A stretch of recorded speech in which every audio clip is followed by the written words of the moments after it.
Sullivan Homes presents tonight's game simulcast on your Region 9 radio network, and we come to you live from Washington, Utah. The first ever homecoming on the campus of Crimson Cliffs High School. The Mustangs get set to welcome in the Tigers of Hurricane. Hi, everybody. Glad you're with us. Chris Sylvester, J.P. Hiraoka on hand, simulcasting tonight's game, and it's presented by Sullivan Homes. This is the Interior Design Center pregame show. Interior Design Center, like them on Instagram to see some of the stylish looks, or visit interior-designcenter.com. All right, partner, I know we're fired up for this one. Crimson Cliffs, a brand new school. They opened their doors in fall of 2019, went 1-9 in their inaugural season. Hurricane, they've been around much longer. This is their 71st year of football. They only won a single game a year ago, and it came at home against Crimson Cliffs. Now shift to 2020. The Mustangs sit at 2-2 overall. They are 1-1 in Region 9 play. Hurricane, meanwhile, struggling a bit, especially of late. They did have a front-loaded, very tough schedule. 1-4 overall. They are 0-2 against the region, coming off a shutout loss last week against region favorite Snow Canyon. As we've talked to both head coaches before this big homecoming game on the campus of Crimson Cliffs tonight, what are your impressions of what these teams have done through one half of the season? Well, I think for Crimson Cliffs, it's been a challenging beginning to the season. You know, they're 2-2 in region, but it's looking up. They got a win last week, and I think that against a Hurricane team where they played their home games against them on their home field, they're going to be motivated to get a win tonight. Tonight's pregame program is sponsored in part by Sports Clips. No appointments necessary. Walk-ins always welcome. Ask for the MVP treatment. Includes MVP haircut, hot steam towel, and massaging shampoo. Be sure to stop in for your MVP treatment. Sports Clips. It's a good day to be a guy. All right, well, Crimson Cliffs, they're coming off a big victory last week up in Cedar City against Canyon View, a 40-7 wins, 40 points last week after 27 combined points in the first three games. Neither of these offenses have performed all that well early on in the season, and we're going to step aside before the keys to the game. It's time for the national anthem here at Crimson Cliffs High School. You're listening to the Interior Design Center pregame show on the Region 9 Radio Network.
Back here in Washington, Utah, as Crimson Cliffs gets ready for its homecoming game against the visiting Tigers of Hurricane.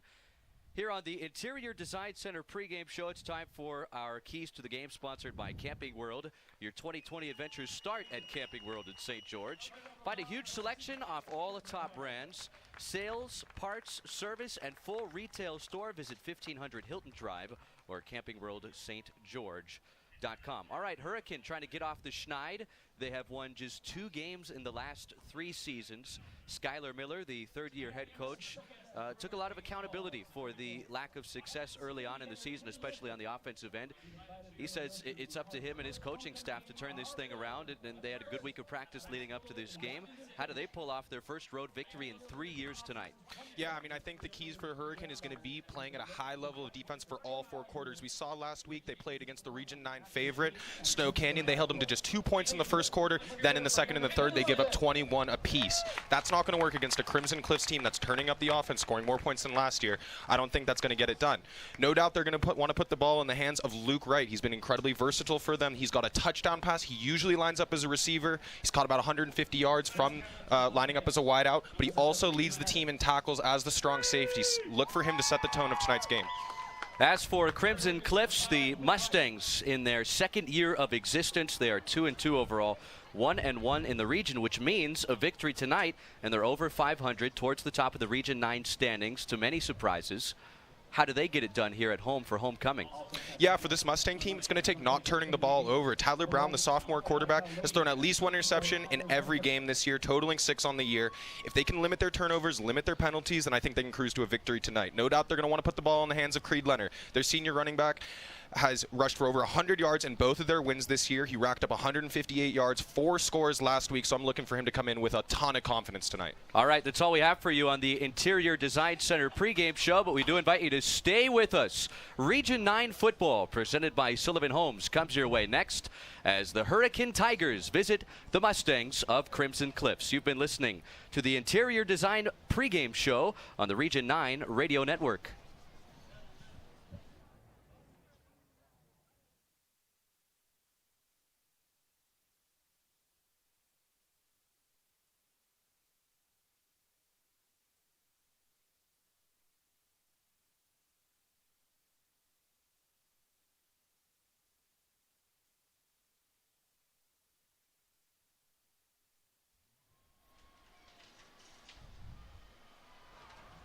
Here in Washington, Utah, getting ready for Region 9 football presented by Sullivan Homes. Glad you're with us. Chris Sylvester and JP Hiraoka, our entire crew, live from Crimson Cliffs High School, where the Mustangs are playing their first ever homecoming on campus tonight. They opened their doors of fall of last year.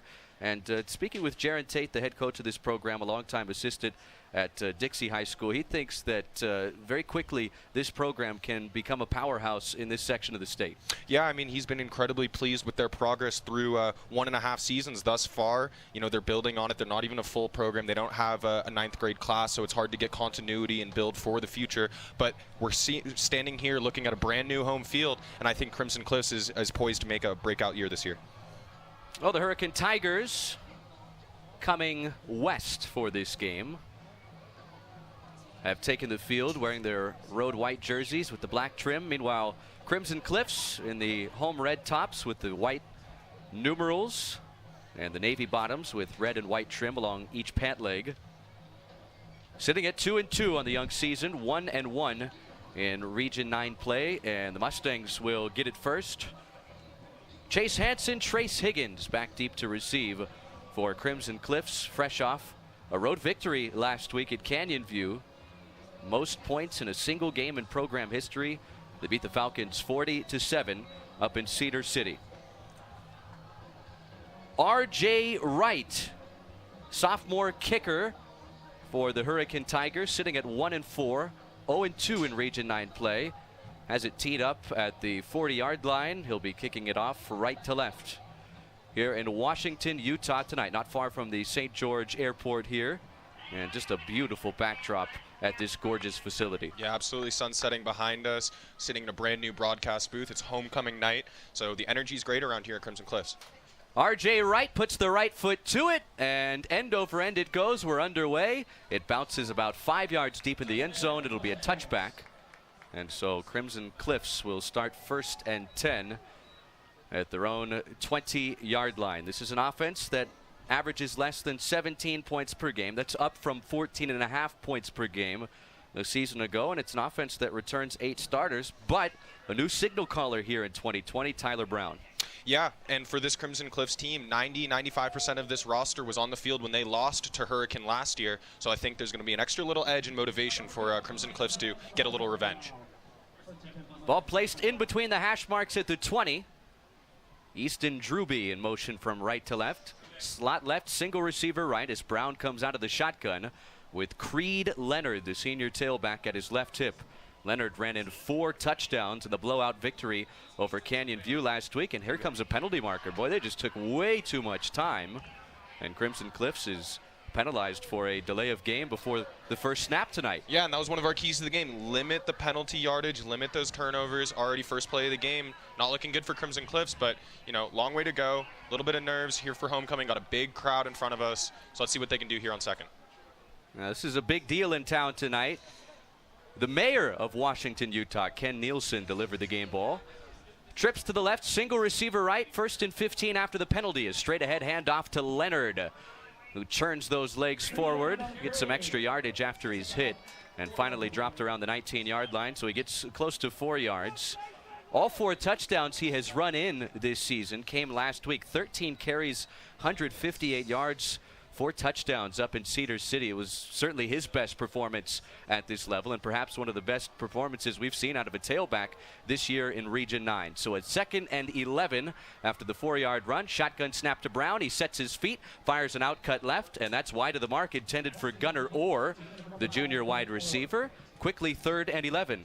Yeah, and if you're Hurricane, you've got to hold them right here. You're going to give an opportunity for your offense to get good field position. They're going to be punting if they can hold them from about the 5 or 10 yard line. So look for Hurricane to bring pressure right here and try to get a stop. Just underway, 11:26, first quarter. Crimson Cliffs on the game's opening drive. 3rd and 11 from their own 19-yard line, moving left to right. Here's the shotgun snap. And a straight ahead handoff. Creed Leonard's going to be gang tackled across the 20 at the 23.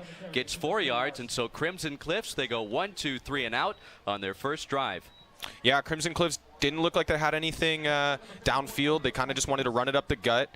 Going to look for a little more creative play calling later into this game, but I think they just want to get the ball in the hands of their workhorse, Creed Leonard, see what he can do early on in the game, see where he's at. Luke Wright, the senior, who plays just about everywhere for Hurricane, stands at his own 45-yard line to receive the punt from Ryan Woolley, who puts the right foot to it. It's a wobbler. Wright runs up, catches, and down he goes at the 40-yard line of Crimson Cliffs, right around the right hash mark. So I thought he had called for a fair catch, and I think some of the Crimson Cliffs players had thought that, backing off initially before he went down at the 40. So for a Hurricane Tigers offense that has struggled mightily through their first 5 games, less than 10 points per contest, they're going to have a real short field to work with here on their first drive. Yeah, Hurricanes got to put points on the board early if they're going to want to hang with a Crimson Cliffs team that's scoring almost twice the amount of points per game and has turned it up on defense recently. Starting 1st and 10, ball on the right hash, operating right to left at the Crimson Cliffs 40. Carter Ashby comes out of the shotgun and movement up front. So just as the Mustangs drive started, the Hurricane drive starts with a penalty. Offside against Crimson Cliffs. We'll move the ball down to the 35-yard line. Carter Ashby is the starting quarterback for Hurricane.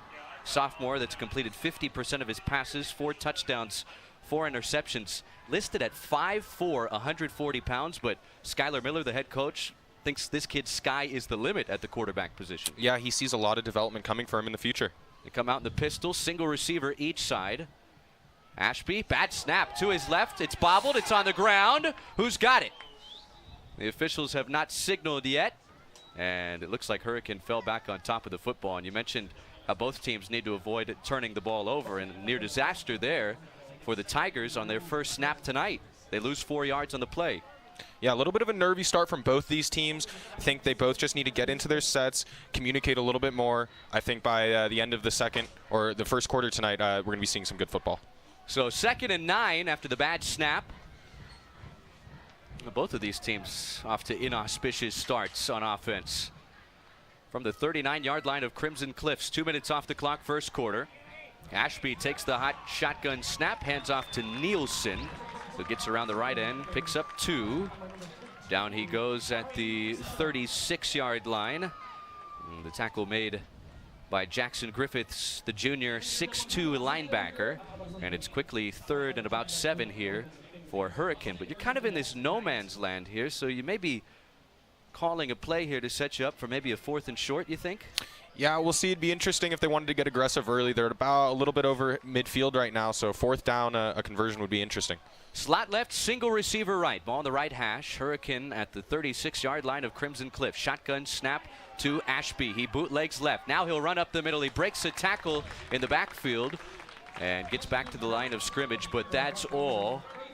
McAfee Devin, the junior defensive lineman, was there to bring him down. And here's 4th and 7 from just outside the 36-yard line of Crimson Cliffs. And Skylar Miller will elect to punt away the football. So just as the Mustangs went on their first possession, the Tigers go 3 and out. Yeah, a little more excitement from Hurricane with the fumble, but recovered it back, and here they are punting. Crimson Cliffs drops Trace Higgins and Chase Hansen for the punt, and it's a bad one. I think Crimson Cliffs may have gotten a hand on it, and out of bounds it goes along the right sideline at the 32-yard line. My goodness. So just a 5-yard punt there from R.J. Wright, and that will give Crimson Cliffs the football with a 1st and 10 from their own 32-yard line. They went 3 and out on their first possession. Certainly didn't help that they were penalized for a delay of game before they snapped the football, and we'll see what they could do their second try on offense. Yeah, and one thing I want to point out, we're working with 2 sophomore quarterbacks. It's going to be a battle in there. Tyler Brown looks to get it going on offense. Shotgun snap to Brown, play action fake. He bootlegs right, throws on the run. Oh my goodness, nearly intercepted, and it should have been by Luke Wright, the team's leading tackler, senior strong safety on the defensive side of the football. And that may have been a pick 6. I think he just took his eyes off the football too soon. Yeah, Luke Wright with an interception this year. One of the only things we haven't seen him do is return a punt for a touchdown. That's why it's interesting to see him receiving back there. He's a dynamic player. He's got a lot of speed, some skill. So look for him to make plays both on offense and defense. Still 97 degrees shortly after 7 o'clock here in Washington, Utah. 2nd and 10 after the incompletion. A screen out towards the right side. And that's incomplete. Another drop here early on for Crimson Cliffs. Easton Drewby, the tailback, lined up as a slot receiver. He does have 9 catches this year.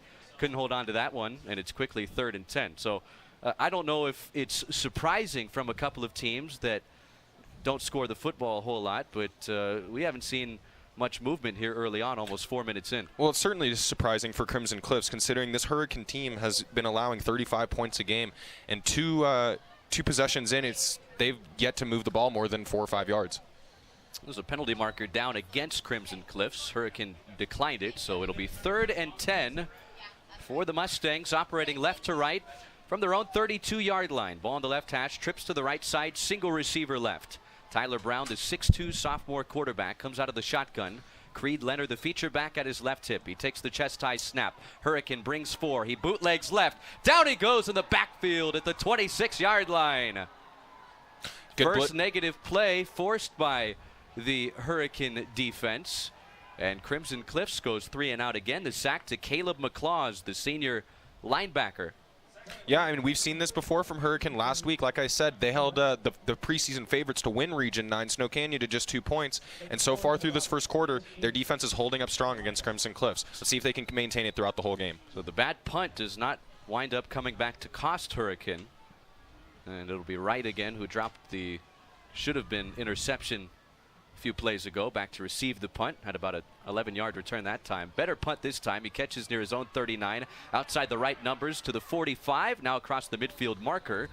And a late penalty marker down as Wright is pushed out of bounds along the right sideline at the 47-yard line. We'll check the penalty. If it's not against Hurricane, they'll be starting across the 50-yard line for a second straight possession, but looks like the Tigers are backing up.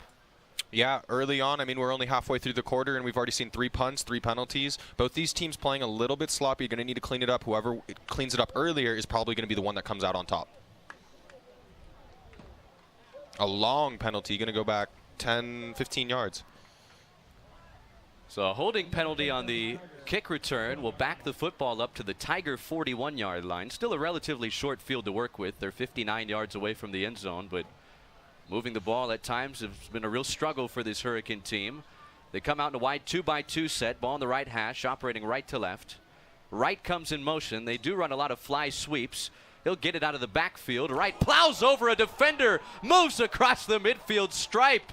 Oh, how about the stiff arm and the run over? A gain of 12. Down he goes at the 47-yard line of Crimson Cliffs. And that's just the example of Luke Wright we're looking for. I mean, just a big, strong guy, just trucked the defender right up the middle, and it's going to take 3-4 guys to bring him down, it looks like, at midfield. So that's the first fresh set of downs that either offense has picked up, and almost 5 minutes have gone off this first quarter clock. We're scoreless. Hurricane with the 1st and 10 at the Crimson Cliffs 47-yard line. Ashby comes out in the pistol, turns, hands off, and that's Nielsen, the senior tailback, who moves in between the hash marks, gets 3 before he's pushed backwards. Spotted at the 44-yard line of Crimson Cliffs. Connor Nielsen, senior tailback, running a couple of touchdowns already this year. 15 carries for 58 yards last week at Region 9 favorite Snow Canyon, a guy that ran for almost 500 yards a season ago. Yeah, Connor Nielsen's going to get the majority of those snaps back there, but look for Luke Wright. He's been a sneaky. He had 16 rushes, 74 yards on the season. He's already running a 2-point conversion this year, but look for Connor Nielsen to get the majority of the work back there. A wide 2-by-2 set again. Nielsen, the feature back at the right hip of Ashby, and a penalty marker down prior to the snap. Crimson Cliffs jumped off sides again. So that's already 3 penalties against the Mustangs halfway through this opening quarter.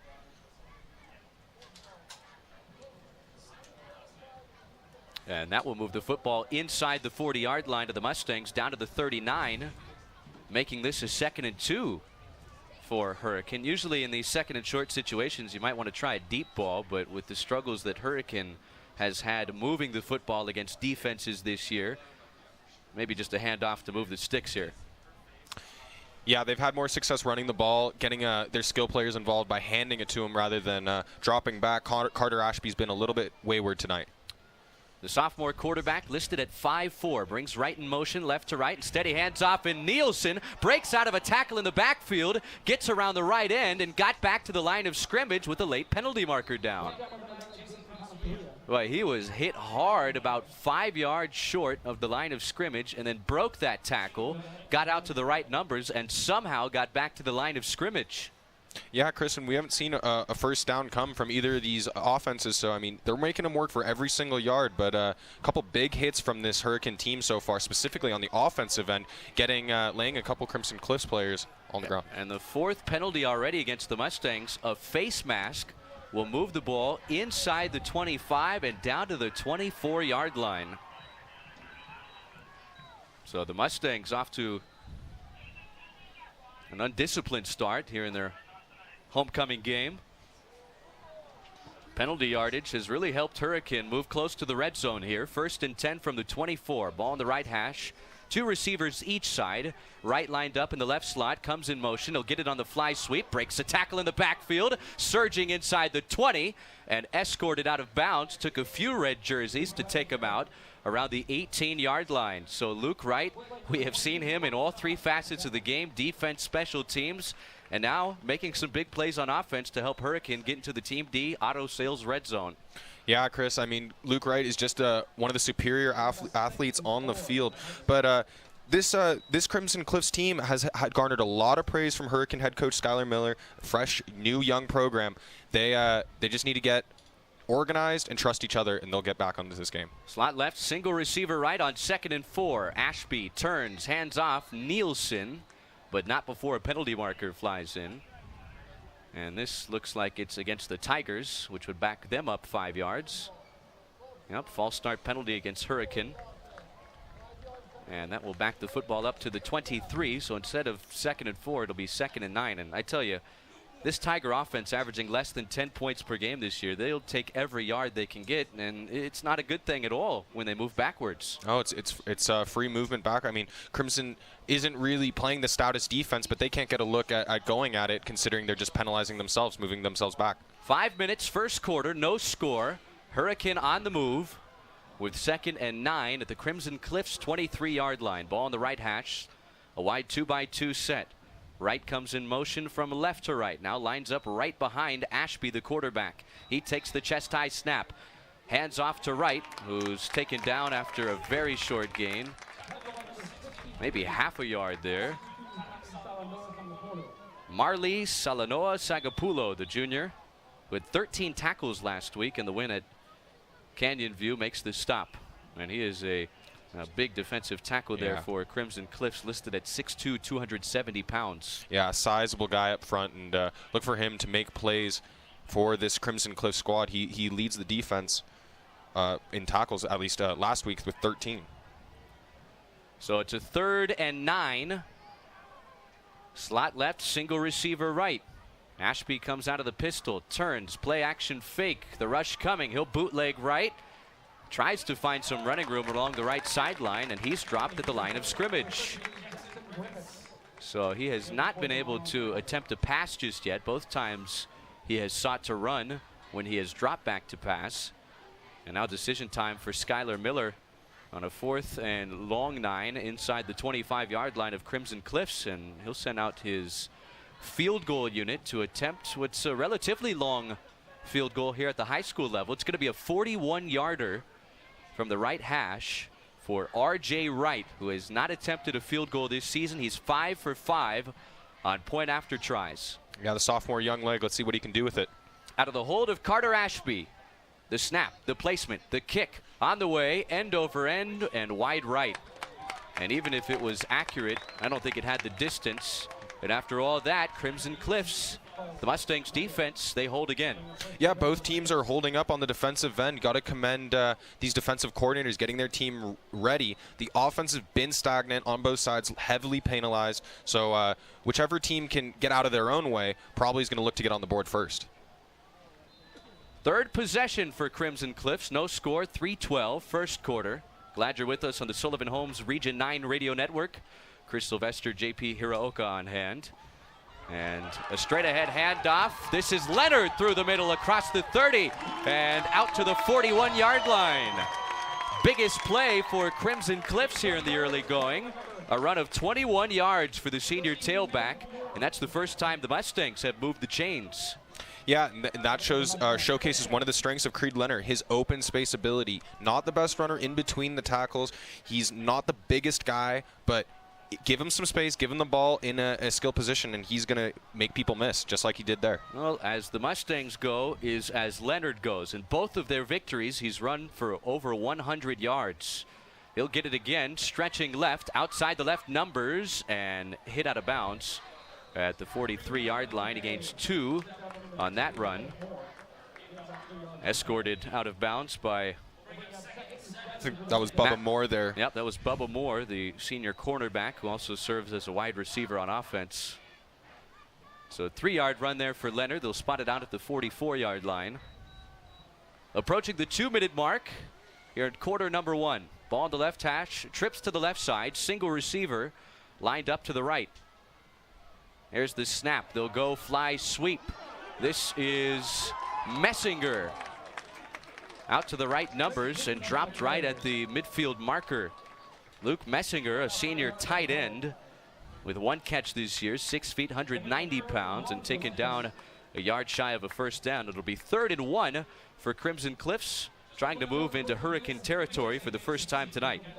Yeah, and outside of that Creed Leonard run up the gut, I don't think we've seen a play go more than 10 yards. Both defenses really making each other work for every yard they get. Trips to the left, single receiver right. Brown takes the shotgun snap, hands off, and Leonard pushes through. And down he goes to the 47-yard line along the right hash. Taken down by Jesse Horn. And a company of Hurricane defenders. I think they might have stopped him, but Creed Leonard was assertive and just kind of fell forward and picks up the first down. Great running from him. Gets 3 yards on the run down to the 47-yard line of Hurricane. 65 seconds left in this first quarter, no score. A wide 2-by-2 set. Brown looks right, pumps once. Now he bootlegs right, and he fires it out of bounds.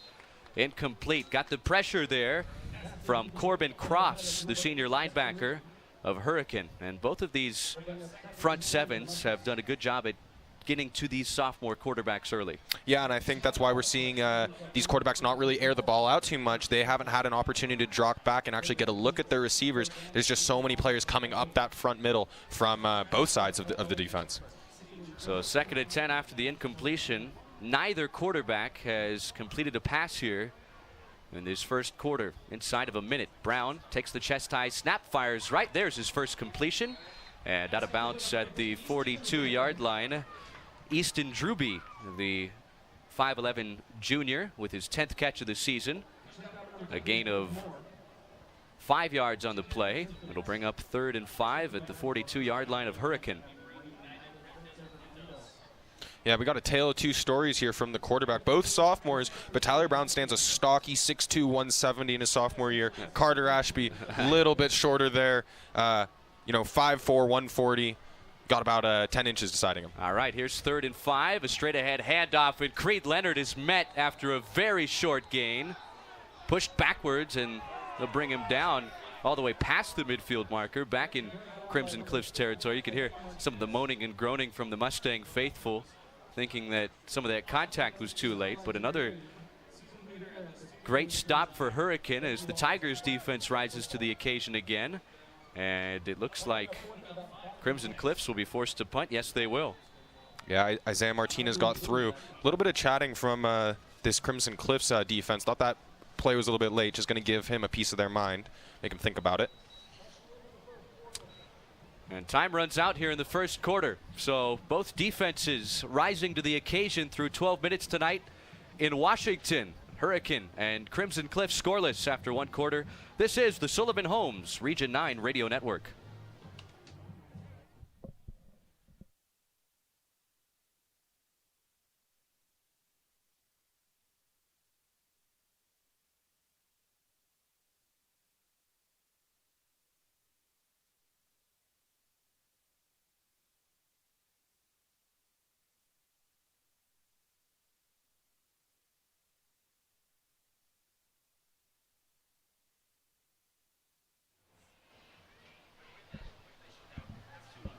Well, both of these offenses have moved the football a little bit through one quarter, but still no points to show for it. 0-0 as we move to the second between Hurricane and host Crimson Cliffs. It's the Mustangs' first ever homecoming on campus.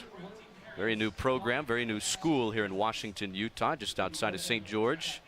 Opened their doors fall of 2019, just over a year ago, went 1-9 in their inaugural season. Hurricane, this is their 71st year of football. They went 1-9 a season ago, and their lone victory came against Crimson Cliffs. Good punt. A little too good, as that one through the back of the end zone as we start quarter number 2 with the touchback. And the Tigers operating left to right. In quarter number 2, we'll start 1st and 10 at their own 20-yard line. Great to have you with us. Chris Sylvester, JP Hiraoka on hand. Sand Hollow has 27 holes, plus stay in the Vias or check out a show at the new Rock Bowl music venue. Follow them on Instagram or Facebook to keep up with events, or call 656-GOLF for tee times.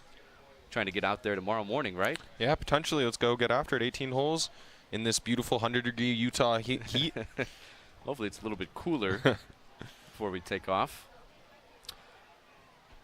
So third try for the Tigers, who have moved into Crimson Cliffs territory on their first 2 possessions. It's a quarterback run for Ashby. He tries the right side, and he'll be dropped right at the line of scrimmage. No gain. Gang tackled there.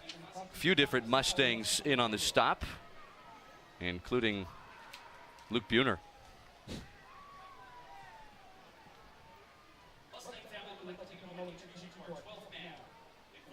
Carter late Ashby, substitution here for this Hurricane team. Carter Ashby, the sophomore quarterback, is yet to complete a pass. Went 5 of 13 for 35 yards, 2 interceptions last time out a week ago against the top-ranked team around here, Snow Canyon, in what was a 44-0 win for the Warriors. They'll bring Wright in motion, right to left. Play action fake. Ashby bootlegs to his left, looking for somewhere to go with it, and it's complete. Out across the 30-yard line and taken down at the 33. First catch for Jack Reeve the senior, his third catch of the season. And the 6-foot target picks up 13 yards in the catch and run. Ashby's first completion, and a fresh set of downs for Hurricane. Yeah, and both these quarterbacks, these young quarterbacks are getting a little more confident airing it out. We've seen a couple completions now for the Crimson Cliffs. Now Carter Ashby's first for Hurricane. Let's see if they're going to go through the air more often in this second quarter. Spotted at the 32, so officially a gain of 12 yards. A wide 2-by-2 set for Ashby. He'll bring number 6 in motion, left to right with a penalty marker down. And out to the right numbers, rather that was Wright, number 5. Got scrunched up on his jersey. Up ahead he goes to the 39-yard line. We've already seen that fly sweep with Wright run a few times in this first half. I think that's going to be a face mask there, Chris. He had a good stiff arm, but he may have just gotten a piece of the helmet. Yeah, legal contact. Penalized there was Jack Reeve, who just had the catch on the play prior. And that is a very costly penalty. It's going to back the football up to the 22-yard line. 10-yard penalty will make it 1st and 20. Because for an offense, as we've said a few times already, really struggles to move the football. To go 20 yards in 3 plays isn't all that easy, or at least it hasn't been. No, but you've got to take solace in the way your defense is held up. And another penalty marker in before the snap. Now this has been a very sloppy first half. And that again, a penalty against Hurricane. A false start penalty will back them up 5 yards to the 17, so make it 1st and 25. Yeah, sloppy indeed, but again, remember, this Hurricane team's averaging under 10 points a game, so this is more or less par for the course, but their defense holding a Crimson Cliffs team that's been scoring, you know, more or less at will over the last couple weeks, to hold them to 0 points in the first quarter and thus far in the second, that's got to be the focal point for this Skylar Miller-led team. No score, 9:40 left to play, second quarter. Crimson Cliffs hosting Hurricane tonight. More Region 9 action for you on the Sullivan Holmes Radio Network. 1st and 25. A screen out to Wright, who breaks a tackle at the 15, surges across the 20, and outside the right numbers, he's dropped at the 24-yard line. So they get 7 yards on the catch and run. And Luke Wright has kind of been one of the only guys here for Hurricane that's been able to move forward against this Crimson Cliffs defense. Yeah, offensive coordinator Corey Ashby likes him in space. They want to get him the ball as many times as possible. You know, he lines up as a receiver, but he's taken snaps at the quarterback position. He's been a running back for them, so just look for him to be anywhere on the field where they need it most. So it'll be 2nd and 17 after the positive pass play. A wide 2-by-2 set. Ashby will bring Wright in motion again from right to left. This time he won't give it to him. He bootlegs left, has some protection, and throws on the run. It's intercepted. Intercepted by Crimson Cliffs, and they'll return it down to the 23. Yeah, and that's been one of the marquee matchups for this Crimson Cliffs team. They've been done incredibly well at forcing turnovers. They have 5 different players with multiple interceptions this year. So they can force turnovers, and that was one of the keys to the game for Hurricane, a team that's been turned the ball over too much through their first couple games. And it was Jalen Walker, the sophomore defensive back, with his first interception of the season. And he sets up his offense with a very short field to work with. They'll start 1st and 10, operating right to left at the Hurricane 23-yard line. No score, but a great opportunity for the Mustangs here. Bubble screen, right side. They'll swing it out to the flat and got a 1st down and more. That's Adams inside the 10 down to the 9-yard line, setting up the Mustangs with a 1st and goal. Yeah, I mean, a great fake inside play option, and it faked out more or less the entire defensive line there and lets a receiver get outside to the numbers. Pick up about 15. We're going to be in the red zone here. If Crimson Cliffs can't punch it in here, man, that's going to be worrisome for their offense. That's the 2nd completion for Tyler Brown. And now the Mustangs on the doorstep. Ball just inside the 9-yard line. Trips to the left, single receiver right. A straight ahead handoff, and not much doing. Drewby, the junior, his first carry, and he's dropped in the backfield just outside the 9-yard line. So running in between the tackles for Crimson Cliffs against this Hurricane front seven hasn't been all that successful. They can get out to the perimeter. That's when they've been able to move the football a bit. Yeah, that's where Creed Leonard does his best work. Give him a little bit of space. Let him make a man miss. Up the middle, it's not been so good for them. So 2nd and goal just inside the 10-yard line. Trips to the left, single receiver right. Tyler Brown, the sophomore quarterback, out of the shotgun with the ball on the right hash. He drops the throw. He looks left. He throws left, and it's off the fingertips of his intended receiver, Jordan Eaton, the sophomore tight end, a big 6'4" target for Crimson Cliffs. Couldn't hold on. We've seen a few drops from that receiving core tonight, and all of the sudden it's 3rd and goal.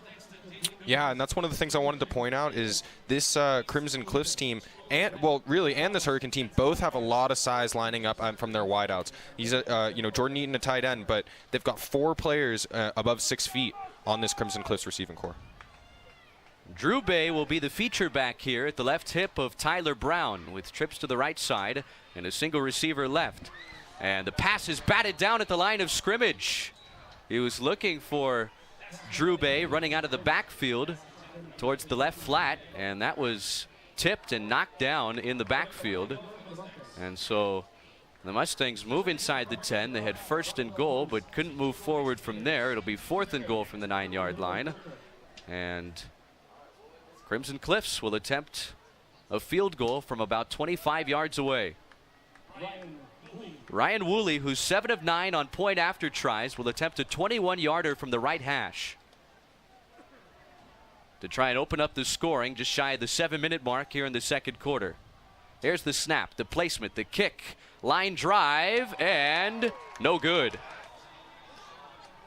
So both teams have missed field goals, and we still have nothing on the scoreboard with 7:07 left to play. And even with the short field to work with, Crimson Cliffs, they can't put points on the board. It's got to be disheartening, but we're almost seeing a mirror matchup out there. But one team gets penalized, the other team comes out on offense, gets penalized. One team misses a field goal, another team misses a field goal. We're seeing it on the turnover end. We're seeing it, up the middle on the runs. So whichever team can kind of find their identity and, break through, get out of their own way, we're going to see them score.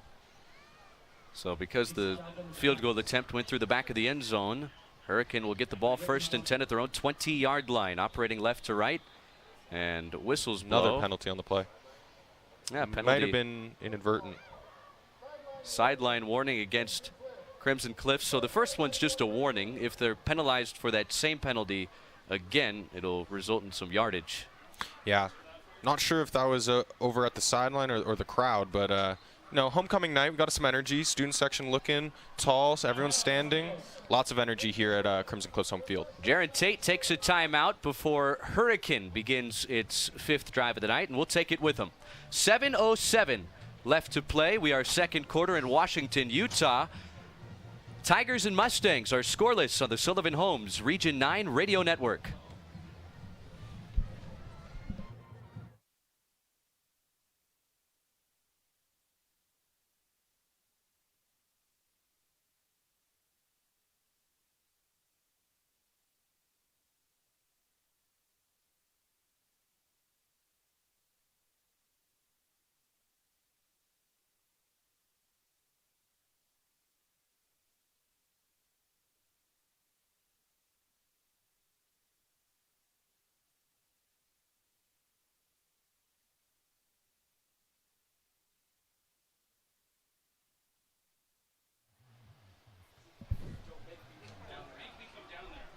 Sullivan Homes presents tonight's game simulcast on your Region 9 Radio Network. No score between Hurricane and Crimson Cliffs. 7:07 left to play 2nd quarter.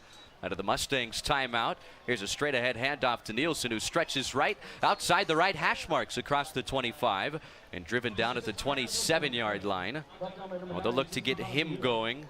Connor Nielsen, the senior tailback. A couple of touchdown runs on the season. 454 rushing yards as a junior last year and ran for 58 yards on 15 carries last week. Yeah, that's a tough Snow Canyon team to run against. But, I mean, if you're the Hurricane Tigers here, you've got to feel pretty good as a 0-0 scoreline, 6 minutes left, you've got the ball. They're not a team that's going to outscore you, but, if they can actually hold their defense, they stand a much better chance in this game.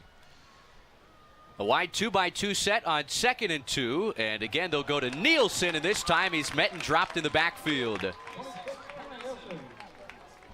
It's a loss of 1 back to the 27-yard line. And Luke Buhner, the junior linebacker, 6 feet, 190 pounds, converging for the tackle for loss. Yeah, a little fake on that handoff, but Luke Buhner read it the whole way, got through, and stopped him 2 yards into the backfield. So now it's 3rd and 3, and in this first half, even in these 3rd and short situations, there have been no guarantees for these offenses.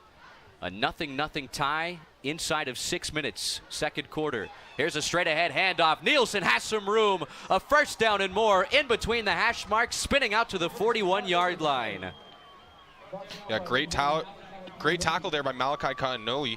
He's got 13 tackles and a pick on the season. He's a big, strong player, 175 pounds, 6 foot tall, and read that one up the middle. Still going to be a 15-yard gain for Hurricane, but good one-on-one tackling in the open space. So Nielsen on this possession, number 5 for Hurricane tonight, and able to find some room in between the tackles, and he picked up 15 there.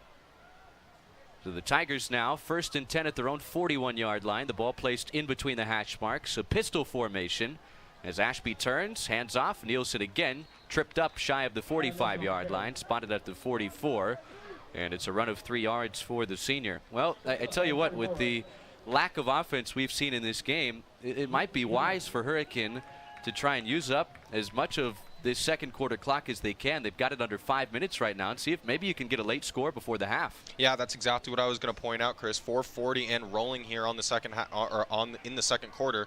You know, they're not even across half field right now, and they seem content to give the ball to Gunnar Nielsen, at will, basically. Slot right, slot left. They'll bring Wright in motion from right to left. He'll get it on the fly sweep out to the edge along the left sideline. He knocks over another Crimson Cliffs defender on his way out of bounds, just shy of the midfield marker. Spotted at the 49-yard line of Hurricane. And this will bring up 3rd down and about 1.5 yards. It's the 2nd time we've seen Luke Wright just lower his head, bulldoze through a defender. Crimson is going to have to do a little bit better wrapping him up, send another defender at him, because one-on-one in the open space, he either goes around or right through these defenders. So it's 3rd and we'll call it 1, just shy of the midfield marker. Ashby comes out of the shotgun. Nielsen, the feature back, standing to his right. Luke Wright comes in motion again, and they'll go fly sweep. Wright got the 1st down outside the right hash marks and dropped at the 45-yard line of Crimson Cliffs, so he gets almost 6 yards on the run. And that fly sweep has netted Luke Wright some good yardage here in the opening half against the Mustang defense. Yeah, they ran it on back-to-back possessions there, opposite ways, but they're just looking to get him in motion, get him the ball in as many different plays as possible. Doesn't look like they seem super content to air it out yet, so it's going to be tough to get him as a receiver. But if they can get these handoffs working in conjunction with Connor Nielsen, I think they stand a good chance. So Hurricane, for a 3rd time, they have crossed the midfield marker. Here on possession number 5. They've got 1st and 10 at the 45. Ball on the right hash. Here's the handoff. Nielsen breaks out of a tackle just beyond the line of scrimmage and falls forward to the 41-yard line. Taken down just outside the right hash marks by McAfee Devin, the junior 5'9", 190-pound defensive lineman.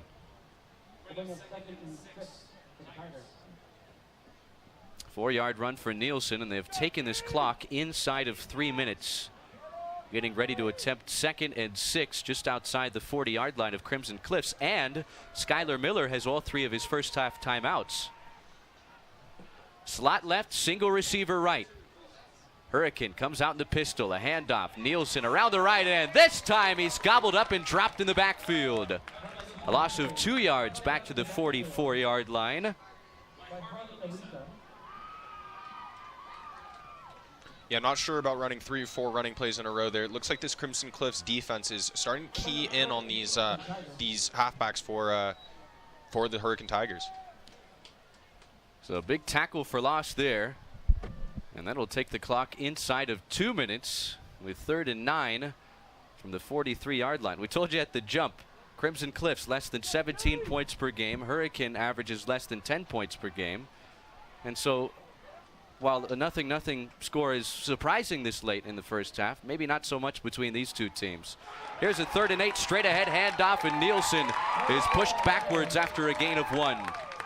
Great penetration. There he is, Jason Ponizuya, the junior who spent his first 3 high school seasons out in Hawaii at Hilo High School. Moved out here for his senior season. His family did, among other reasons. And that is 4th and about 7 at the 42-yard line of Crimson Cliffs. And Hurricane will punt again, just shy of the 1-minute mark here in the opening half. Yeah, it's a disappointing possession there if you're Hurricane. There's a lot to be gained out of it, but if you can't punch in those points, got to be disappointing. High snap, R.J. Wright sends a line drive kick inside the 15. It's taken by Higgins, and down he goes after a very short punt return, spotted at the 11-yard line. Well, with just 53 seconds left in the half. What's that back there on that field? Are those we have deer? some deer. Are those deer back there? Half a dozen, We mentioned deer behind the scoreboard. The beautiful frolicking. Yeah, you got the beautiful mountain backdrop here, and then you have some more wildlife just behind that scoreboard. Man, that is. You think they're leaving because they're disappointed in the scoreless half, or? No, deers are into defense. Deers are really into defense. Oh yeah. All right, so 53 seconds left in this first half. 0-0. And Crimson Cliffs will start 1st and 10 at the 11-yard line. Bobbled, and the ball's on the ground on the fly sweep, and I think Hurricane has it. Yes, they do. The Tigers recover a fumble at the 6-yard line of Crimson Cliffs with 48 seconds left in the first half. And yeah, and that's where these 3 timeouts that Coach Skylar Miller still has are going to come in really handy. Short field position here. We just saw Crimson Cliffs with the worst field position of the game, and now Hurricane's going to come back with the best field position coming off the turnover. But Trace Higgins got it on the jet sweep from left to right, and it was a very sloppy exchange from quarterback to receiver. He bobbled the ball, and Hurricane fell on top of it at the 6-yard line. So with 48 seconds, the Tigers have all 3 of their timeouts. Ashby comes out of the shotgun, ball on the left hash. Luke Wright in motion. Here's the handoff. Nielsen is tripped up right at the line of scrimmage. No gain. And we'll see if Skylar Miller takes a timeout. Clock rolling inside of 40 seconds. And it'll keep rolling for now. And Hurricane will take a timeout. Let some time run off there. 34 seconds left. And it'll be 2nd and goal from the 6-yard line. So for a Tiger offense that has had such a hard time, especially of late, scoring points, they have a gift-wrapped opportunity to go up on the road at halftime. They haven't won a road game in 3 years. Right. And again, remember, this Hurricane team did get a win, their lone win of the season, in fact, against Crimson Cliffs last year. So it's got to be a little bit of confidence knowing that they won last year. A lot of these players are returning. So got to punch it in here. I think they just need a little more dynamic play calling. They've run about the same 4 runs, pretty much the whole first half. Let's not forget the Tigers will get the football first come the start of the 3rd quarter. Check out netsonfire.org for back-to-school training specials and get signed up today. Nets on Fire, building champions on and off the court. We're live here on the Region 9 Radio Network, presented by Sullivan Homes, Chris Sylvester, JP Hiraoka. Scoreless ball game, 34 seconds shy of halftime, with the Tigers of Hurricane on the doorstep. They've got 2nd and goal at the 6-yard line. We've seen both of these teams miss field goals tonight, so there's an emphasis on the Tigers putting this thing in the end zone before the end of the half. Yeah, absolutely. I mean, just psychologically going in with a lead right there and punching it in here would be huge for them. 2nd and goal. They'll bring Wright in motion. Low snap. It's on the ground, but a penalty marker down prior, and that was a free play. Crimson Cliffs had jumped off sides. Hurricane sideline upset with the call right there. Also, again, I mean, Crimson Cliffs, give a lot of credit to Hurricane's defense, but the Mustangs have beat themselves a whole lot here in this first half. That penalty will take it down to the 3-yard line. And they'll reset the game clock to 34 seconds. So a pre-snap penalty there. No time came off the clock. And Hurricane gets 3 yards closer to the goal line. Yeah, some sloppy snaps coming from both of these teams early on in this game. 2nd and goal, ball on the left hash. Pistol formation. Nielsen, the feature back. Slot right, single receiver left. Ashby, the sophomore quarterback, Brings Wright in motion from right to left. He turns, hands off, Wright surging forward, tripped up down at the 2-yard line. And a timeout taken by Hurricane. They've got 1 left. This will be 3rd and goal at the 2-yard line of Crimson Cliffs with 30 seconds left to play before halftime. Yeah, we're seeing a battle down here in the red zone. I think Hurricane needs to change up the way that they're running the ball. It's been very predictable as Connor Nielsen goes right up the middle and Luke Wright looks to take these jet sweeps around the outside, get to the outside. And I think defensive coordinator Wayne Alofipo has keyed in on that and seen exactly where he needs to stack his defense. Both of these teams have had trips into the Team D Auto Sales red zone, but neither have been able to come away with points. We have 30 seconds left in the second quarter. Hurricane with a 3rd and goal just inside the 2-yard line of Crimson Cliffs with 1 timeout left. Team D won't be beat. Go see Jason and Parker at Team D Auto, 488 East St. George Boulevard, or teamdautosales.com. Had a chance to drive by earlier today. Great inventory there. Yeah, we saw all kinds of selection on that a lot. You need cars, you need trucks, they've got it all. 488 East St. George Boulevard there. Our friends at Team D Auto. All right, no question, this is the biggest play of the game thus far. Still plenty of football tonight, but in a 0-0 ball game, points at a premium, a touchdown might feel like 3. Yeah, for real. For this Hurricane team, I think you've got to go for it if you don't get it here on 3rd down. Luke Wright in motion out of the left slot. They'll run a reverse, left side, end zone, touchdown! First score of the night, Caleb McClaws. And Hurricane on the board, 24 seconds shy of halftime. A little trickery there. Corey Ashby, Carter's father, the offensive coordinator for the Tigers, draws up a beauty on 3rd and goal inside the 2. And Hurricane on the board first, 24 seconds shy of halftime. Goes to show the importance of having those timeouts. They got the play that they wanted to finally run, changed it up a little bit of trickery, and caught a Crimson Cliffs team that thought they were just going to kind of key in on that same kind of run. And here's R.J. Wright to attempt the extra point out of the hold of Ashby. The snap, the placement, the kick, end over end. Good. 7-0 Hurricane. 24 seconds shy of the half, and aided by a very unfortunate Crimson Cliffs turnover with less than a minute left to play here.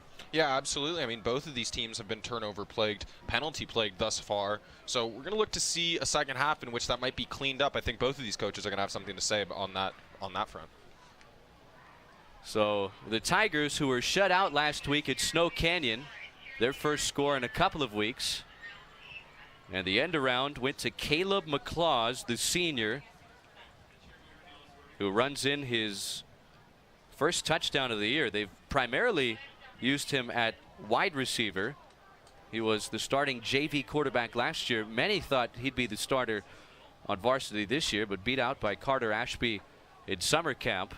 And they think he's better off in those type of roles for this offense. Yeah, not only that, but they see him as the quarterback of the future. He's a sophomore, already beating out an upperclassman in the summer camp. They want to see where he can be, next year and going into his senior year. R.J. Wright, swing of the right leg, and this will be returned. Hansen, outside the right numbers, crosses the 10, now the 20, cuts left of the 25, and take it down outside the right hash marks, returning right to left right at the 25-yard line. So 16 seconds left. I'd imagine that Crimson Cliffs will just try and run out the remainder of this clock after that last mishap when the Mustangs had the football, coughed it up inside the 10, leading to the first 7 points of this game. But I tell you what, the Tigers grabbing some momentum shy of halftime before the homecoming ceremonies here at Crimson Cliffs, and they will have the football first come half number 2. Yeah, it's a huge momentum boost. Not a perfect half if you're a Hurricane by any standards, but more or less the game plan. Brown drops back to throw, bootlegs right, loses the football again, and it's picked up by Hurricane just shy of the 20. There's a penalty marker down, but I think that's against Crimson Cliffs. Yeah, it looks like these refs are signaling Hurricane ball. Wow. Well, the play clock, or rather the game clock, showing 9 seconds.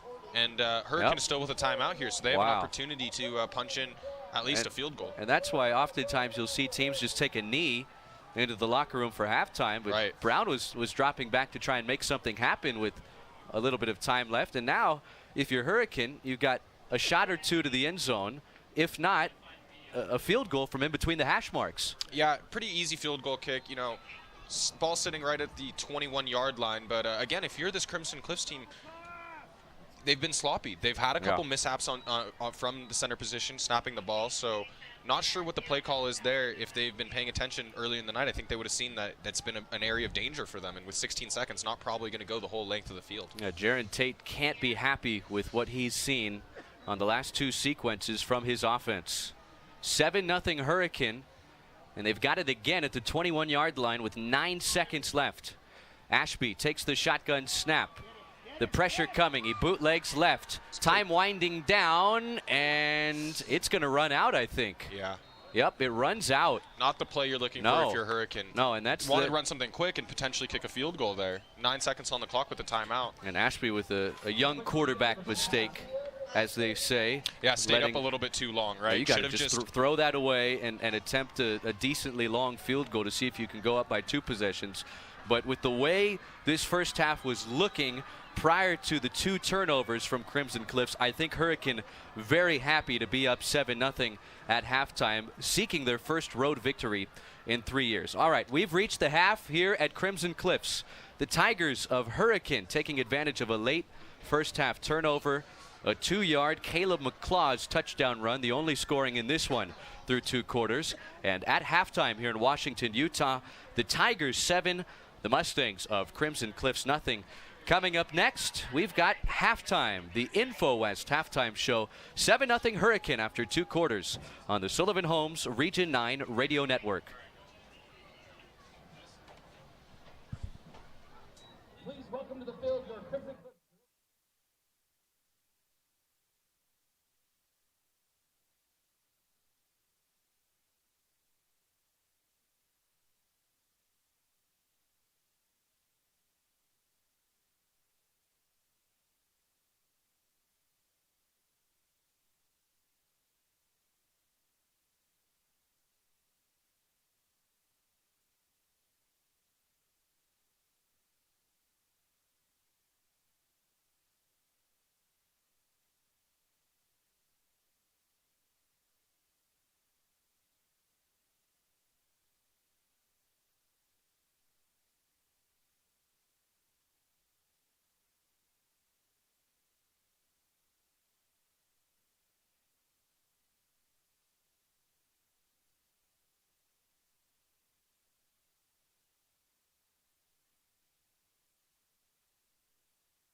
This is the Info West halftime show for the fastest internet in southern Utah and a local support trust, the internet people at Info West. Go to infowest.com to sign up today. You like defense?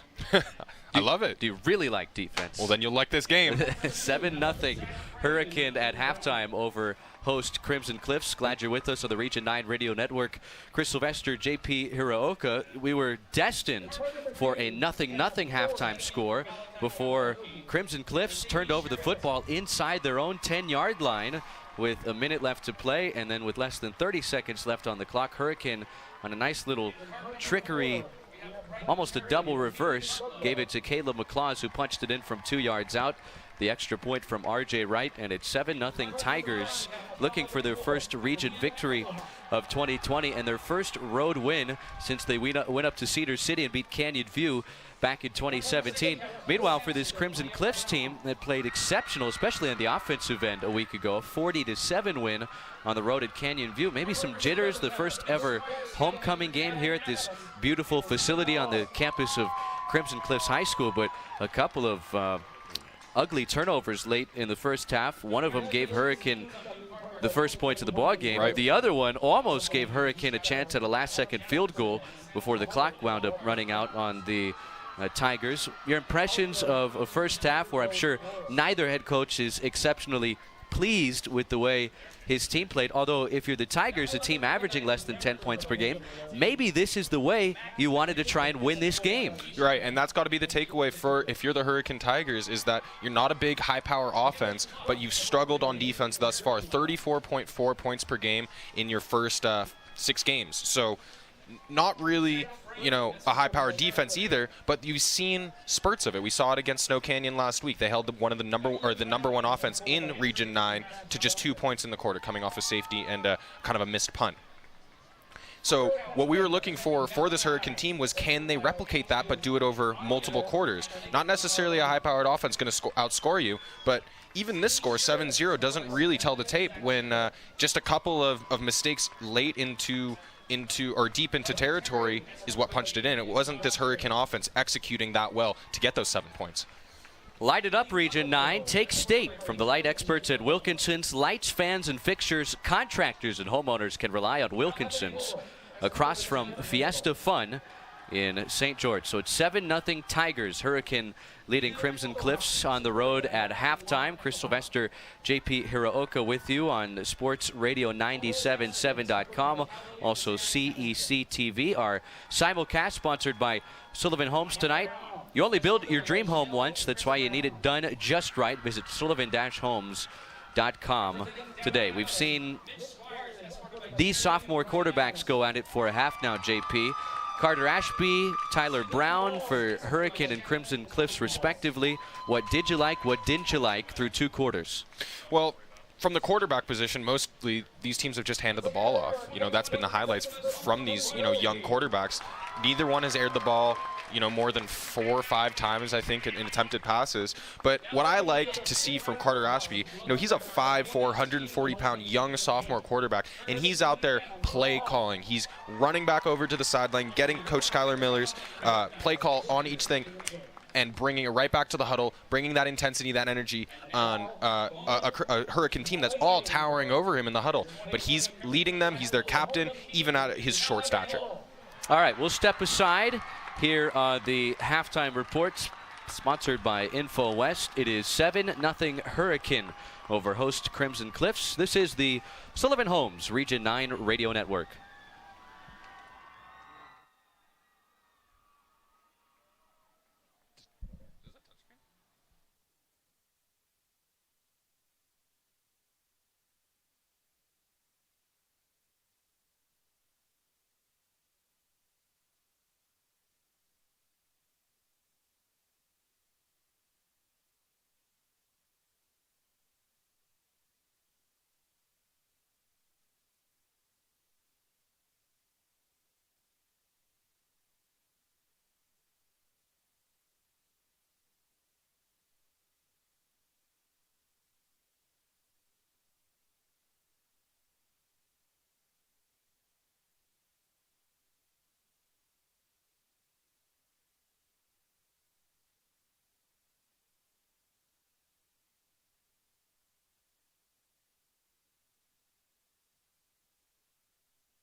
Agent, make sure we turn this off.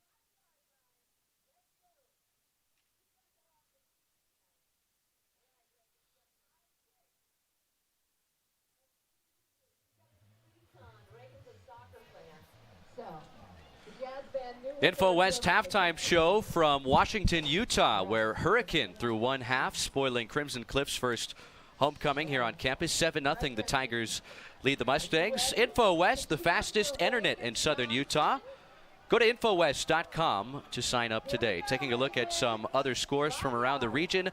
Sponsored by Hearst Ace Hardware. Check out all the hot buys at Hearst General Store Ace Hardware. Located in the heart of St. George and Cedar City. And open 7 days a week to serve you with a variety of products with prices that please. Well, we've got 2 other games on our Sports Radio 977.com Region 9 coverage tonight. Dixie taking on Cedar late first quarter there. Low-scoring ball game, just as we have here. Dixie up 7-0 on the Reds of Cedar. Snow Canyon going up against the defending region champion, Desert Hills, tonight. And that's a 14-14 ball game. That's our game of the week here on Sports Radio 977. And Snow Canyon, of course, the region favorite this year. The Warriors are undefeated. They've made it look easy through their first couple of Region 9 contests, but Desert Hills letting them know taking back that Region 9 crown isn't going to be easy. Yeah, absolutely. And speaking with Hurricane head coach Skylar Miller this week, he talked about how the Southern Utah teams, he expects them to be competitive this year in state. So I think this is one of the more talented Region 9 football seasons that we've seen in the last 5 or 10 years.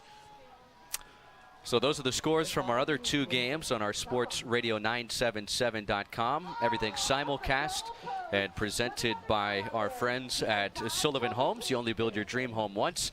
That's why you need it done just right. Visit sullivan-homes.com today for more. Here in Washington, Utah, 7-0. Hurricane punching in the game's lone score just shy of the half, taking advantage of a Crimson Cliffs turnover inside their own 10-yard line with less than a minute left to play in the second quarter. Outside of that, neither of these offenses have been able to execute across the 50-yard line like I'd imagine they would have liked to through 2 quarters of football tonight. But you have to give a lot of credit to both of these defenses, much improved from a season ago. Both teams have more than half of returning starters on that side of the football, and I think we've seen these defenses with a little more experience than these offenses. Both starting sophomore quarterbacks have the upper hand, at least through one half tonight. Yeah, and Coach Jaron Tate spoke about how his team is gaining a lot of trust, and he's been really happy with the improvement week to week, and the communication and trust that his players are exuding with each other has been what his biggest takeaway through the first couple weeks are. That's something that has not been on display tonight. We've seen bobbled snaps, bobbled passes, all kinds of miscommunication from this offense, penalties, delay of games, anything but a trusting, communicative offense. Well, the sun is set here in Washington, Utah. 91 degrees still. It is a warm night. That's nothing that's too surprising this time of year. No.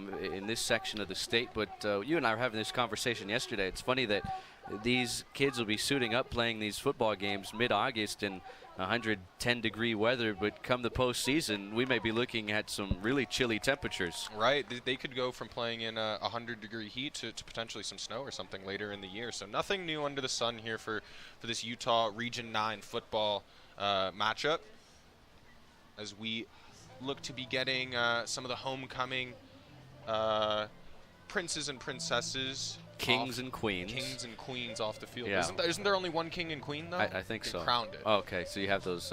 These I are don't royalty. know. I didn't go to a co-ed high school. So. Well, I certainly wasn't the king or the queen from homecoming. So. All right. Well, we're winding down here on the Info West halftime show. Again, it's 7-0 Hurricane. The Tigers on top of host Crimson Cliffs. The Mustangs 2-2 on the young season, 1-1 in Region 9 play. Hurricane sitting at 1-4. Their lone victory, 15-14 over Murray earlier this season. They have lost every other game they've played. 2 one-possession games in their first 2 contests of 2020. Since, they have lost by an average of 37 points per game. But this is a Crimson Cliffs team they beat a season ago, so maybe some confidence stemming from that victory in 2019. But certainly, if Hurricane's going to win football games here in 2020, it's going to be in the low-scoring variety, and that's been the case here through 2 quarters of football tonight. Yeah, and if you're a Hurricane, you know, we've ragged on them a little bit on their offensive end, but you've got to be a little bit happy with a couple of the play from certain players. I'm talking about Luke Wright.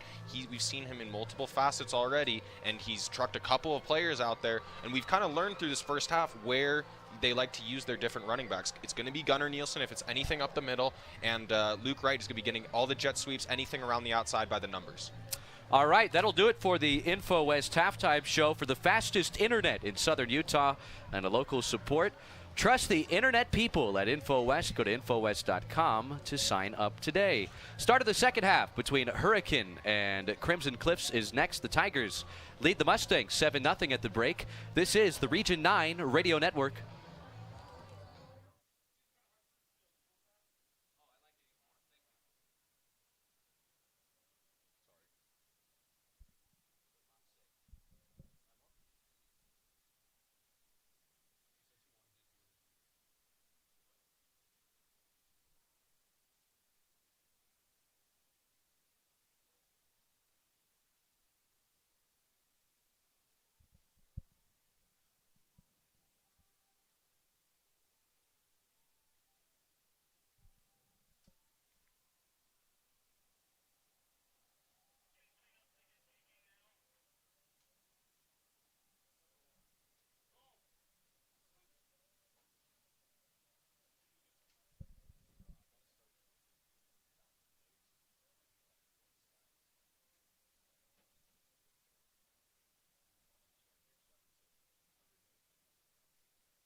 We're getting ready for the start of the second half on the campus of Crimson Cliffs High School in Washington, Utah.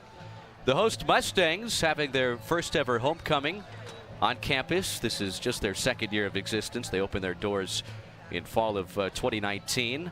Welcoming in the Tigers of Hurricane, looking for their first Region 9 victory of 2020. And Hurricane leads 7-0. They'll get the football first to start the third quarter. Glad you're with us tonight. Chris Sylvester, JP Hiraoka on the Sullivan Holmes Region 9 Radio Network. And didn't see much offense in that first half. I have a feeling things will open up just a little bit more here in half number 2. Yeah, I think maybe some of the nerves are gone from this Crimson Cliffs team. We got a big crowd here. Student section's loud. Homecoming night. You know, we're on a brand new stadium here. I think Crimson Cliffs underneath the lights just came out a little bit flat, very sloppy. Too many too many poor snaps, bobbled passes, too many things that led to turnovers and gave this Hurricane team a lot of life. Ryan Woolley has it on the tee at the 40-yard line. This will be his first kickoff of the night. A lot of punts. Yeah, we've seen a lot of punts. We've seen each team miss a field goal. Crimson Cliffs, 2 first-half turnovers. Hurricane had 1 turnover, a Carter Ashby interception in the first half. And we're just about ready for the start of the third quarter. Woolley's got it teed up at the 40-yard line. Here's the run-up, a swing of the right leg, and a line drive kick off the fingertips of Luke Wright. He picks it up in the end zone. Into the end zone. You can't return it from the end zone here at the prep level, and it will be a touchback. So Hurricane with a 7-0 lead, operating left to right here in the third quarter. They'll start 1st and 10 at their own 20-yard line. Asked you at halftime, but I'll ask you again, Carter Ashby, what do you think of the job he did operating this offense in the opening half? Well, I thought he did a wonderful job operating the offense. The offense wasn't as dynamic as we'd like to see it. Didn't really throw the ball so many times. Not as many big plays as we'd like to see. But leading them has been an outstanding job for him. Now come out with a 3-receiver slot. Slot to the right, single receiver left. Out of the shotgun with the back to each side. And here's the straight-ahead handoff to Grant Nielsen. He gets an extra push from his offensive line. Up the left hash marks to the 23-yard line. I saw Nielsen have some pretty big runs there in the opening half, and he was able to do it in between the tackles against this Crimson Cliffs front 7. Right. I'm ready to see a heavy dose of Connor Nielsen in this second half. Expect a lot of him. 2nd and 7 after the 3-yard run from the senior tailback. And now Hurricane comes out of the pistol. Slot right, single receiver left. Ball on the left hash now. Ashby takes the chest high snap, hands off. It's Nielsen again. He stretches right, and down he goes after a short gain. Vi Kanoe, the junior linebacker. Got an older brother, Malachi, on the team. Both of them are defensive players. He makes this stop. No gain on the play, and just like that, it's 3rd and 7. Yeah, not the first possession you're looking for. You know, we might get to see an actual passing play develop from this Hurricane team as it's 3rd and not long, but a long way to go for this first down. With the way that this offense has had trouble moving the football, 3rd and 7 might be a bit longer for this Hurricane team. Maybe, yeah, compared to some other teams in the region. And they'll go with the straight-ahead handoff to Nielsen, and he only gets 1. Gang tackled out at the 24-yard line, and so the Tigers go 3 and out. You wonder if the play calling that was rather conservative through one half for Hurricane will tighten up that much more, playing with a lead now. Yeah, but not only conservative, because there's one thing about conservative, football, but it's predictable at this point. I mean, when we see Gunnar Nielsen in the backfield, you know exactly where he's running it up. Hansen and Higgins both back to receive the punt from R.J. Wright. He puts the right foot to it, a spiraling kick, driving Hansen back. He slips and falls shy of the 35-yard line, and that's going to wind up being a pretty nice punt from R.J. Wright, who hit one off the side of his foot for 5 yards in the first half. And Crimson Cliffs operating right to left here in quarter number 3. Will start with the 1st and 10 at their own 34-yard line. Can't be happy with the way they closed out that first half with 2 straight turnovers on 2 straight snaps. No, and you even predicted it. They probably should have just kneeled the ball, ran out the clock in the first half. They make another mistake, turn the ball over, and gave this Hurricane team another opportunity. Tyler Brown, sophomore QB, comes out of the shotgun, hands off to Creed Leonard, who delivers a stiff arm out to the edge along the left sideline and taken down at the 40-yard line. So that's a run of close to 6 yards for Leonard. And Crimson Cliffs, you figure, if they want to score points in this game, they have to get this guy going. He had 158 yards and 4 touchdowns on the ground of the victory last week. Yeah, and the more I'm watching him, the more I like him. Not only is he, an exceptional runner, but he has provided a couple really nice blocks for this Crimson Cliffs offense, letting quarterback Tyler Brown get some space and opportunities. Drew Bay comes in motion left to right. Brown pump fakes his way. Now he'll bootleg left, and down he goes in the backfield with a penalty marker down. That could be a horse collar, but for now, the sack, they'll give credit to Jesse Horn, who usually wears 56, wearing 57 in this game. And the officials will get together and discuss the penalty. It looked like an unorthodox takedown of the quarterback there from Horn. Kind of roped him and down. I'm wondering if they got him by the horse collar, Yeah. which would be 15 yards and a first down for Crimson Cliffs. Well, it's been one of the most effective ways to move the football this evening. It has been the penalties that Hurricane has racked up. And the officials will pick up the flag.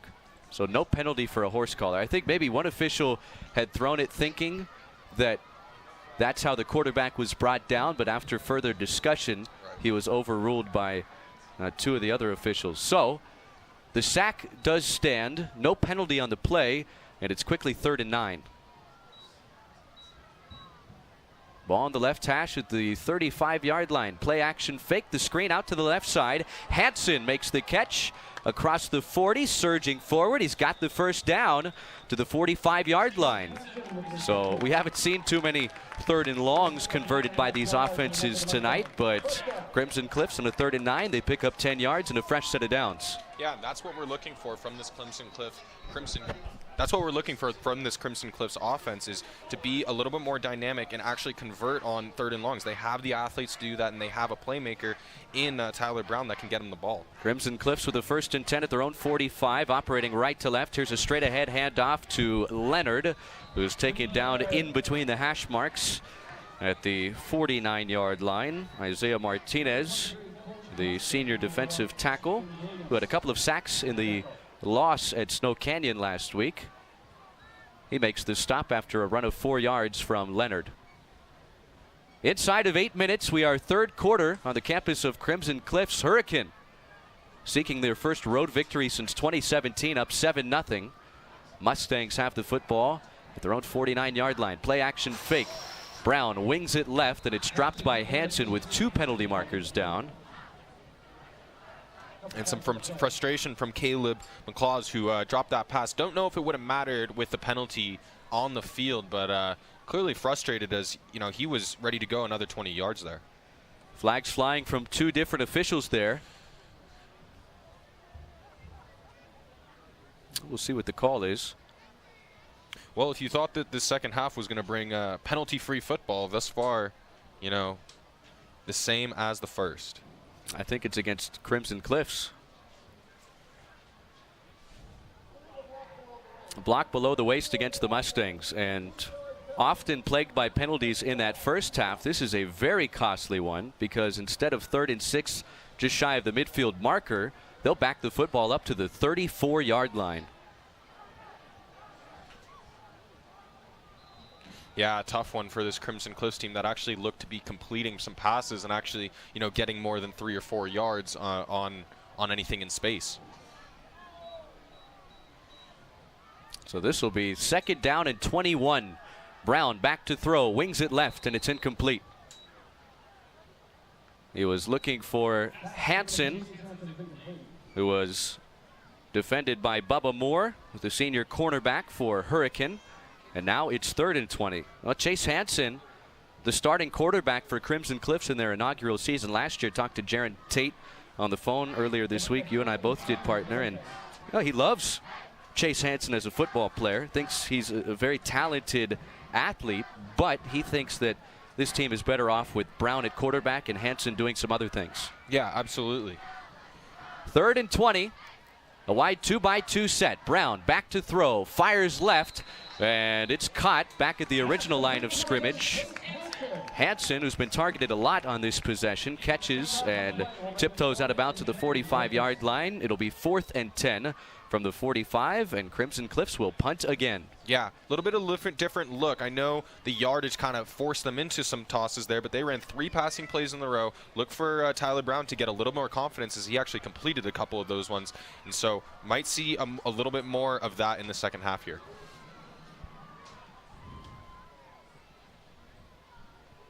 It's Luke Wright back to get the punt, It's a great punt. and that will be caught back at the 15 in between the hash marks. He cuts left at the 20 and motors across the 25-yard line before he's dropped at the 27 with a penalty marker down right up against the Crimson Cliffs sideline. And if this is another sideline warning against Crimson Cliffs, Hurricane will get some penalty yardage in their favor. Yeah, Crimson Cliffs just can't get out of their own way here with a lot of these penalties. You know, they made a good play and then they lose 15 yards on their offensive possession. If we do see, you know, another sideline warning, they're really just hurting themselves. Right now the ball's at the Hurricane 27 with 6:50 left to play third quarter. But it is not against Crimson Cliffs this time. A holding penalty on the punt return against Hurricane. It'll back the ball half the distance to the goal. And move it back to the, well, moving it inside the 15. Yeah, I think they got Jack Reeve right there on the. Wow, this is a costly penalty. And they'll back it up to the 7. And I tell you what, with how uneasy at times the Tigers have looked on offense tonight, maybe this is a chance for Crimson Cliffs to force a turnover and give Tyler Brown and company a short field to work with to try and tie this ball game up. And that's been a story this year for this Crimson Cliffs team. They've forced a lot of turnovers. They've also struggled with turning over the ball, but I've done well to force a lot. Ashby takes the shotgun snap, a handoff to Nielsen, and he's dropped to the backfield. Loss of 2, back to the 5-yard line. And Jackson Griffiths makes the stop for Crimson Cliffs. Team's second leading tackler, big linebacker, 6'2", 230 pounds. His second tackle for loss of the season. Yeah, Hurricane got to be, or has to be careful here. They gave up a safety to Snow Canyon in the first quarter last week. Don't want to do it again here and breathe some life into a Crimson Cliffs team that's been struggling.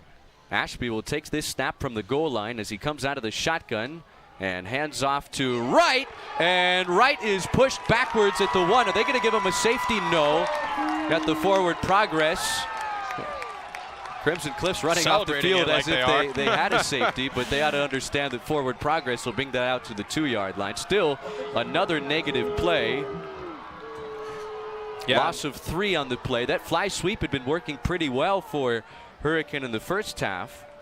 And that was Vi Kanoe, one of the Kanoe brothers, getting inside and making a play just shy of the end zone. They're going to call forward momentum. Its ball's going to be placed, what, at the 1? At the 2-yard line. Interesting spot. I thought he was a little deeper than that, but no. Now it's 3rd and 15, and it is so vital for Hurricane to move forward so they don't have to punt from the back of their end zone. And for the first time tonight, Ashby will come under center. He hands off. This might be a safety. No. Forward progress to the 1-yard line. Nielsen loses a yard on the play. And now no signal yet for safety, so now it's 4th and 16. And this happened to Hurricane last week against Snow Canyon. They punted from the back of the end zone. The snap went over the punter's head, and that gave Snow Canyon the first 2 points of the game. Right, an extra defender on the field if you're punting from the end zone or anywhere kind of near it. Just the extra pressure that it provides knowing that it's back there. And less space between the long snapper and the punter. Exactly. And here Higgins and just everything's a little more crowded. Hansen are at the Hurricane 35-yard line. R.J. Wright sent off a good one last time. He puts the right foot to it. End-over-end kick. Hansen back to get it at the 39. Cuts left at the 35. Still on his feet. Shifts fields back right in between the hash marks. Down to the 30 he goes.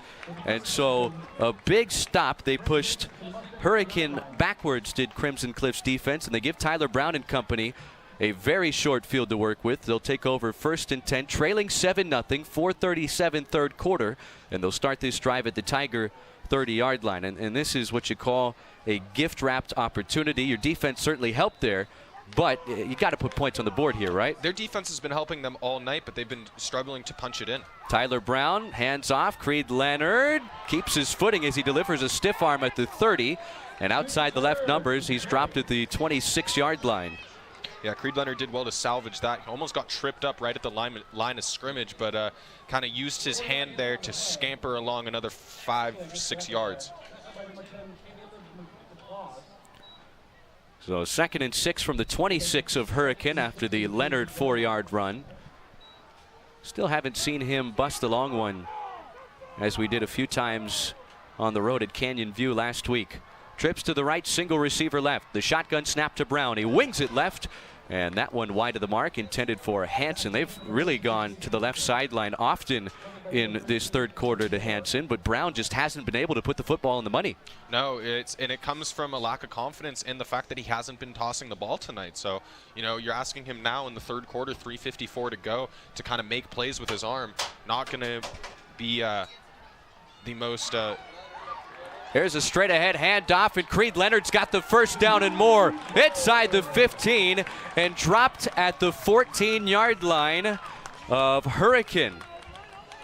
Jesse Horn made the stop, but not after a 12-yard run. There is a late penalty marker down, far away from where that play wound up on the left hash mark inside the 15. It's down back near the line of scrimmage to the opposite side of the field along the right sideline, occupied by Hurricane.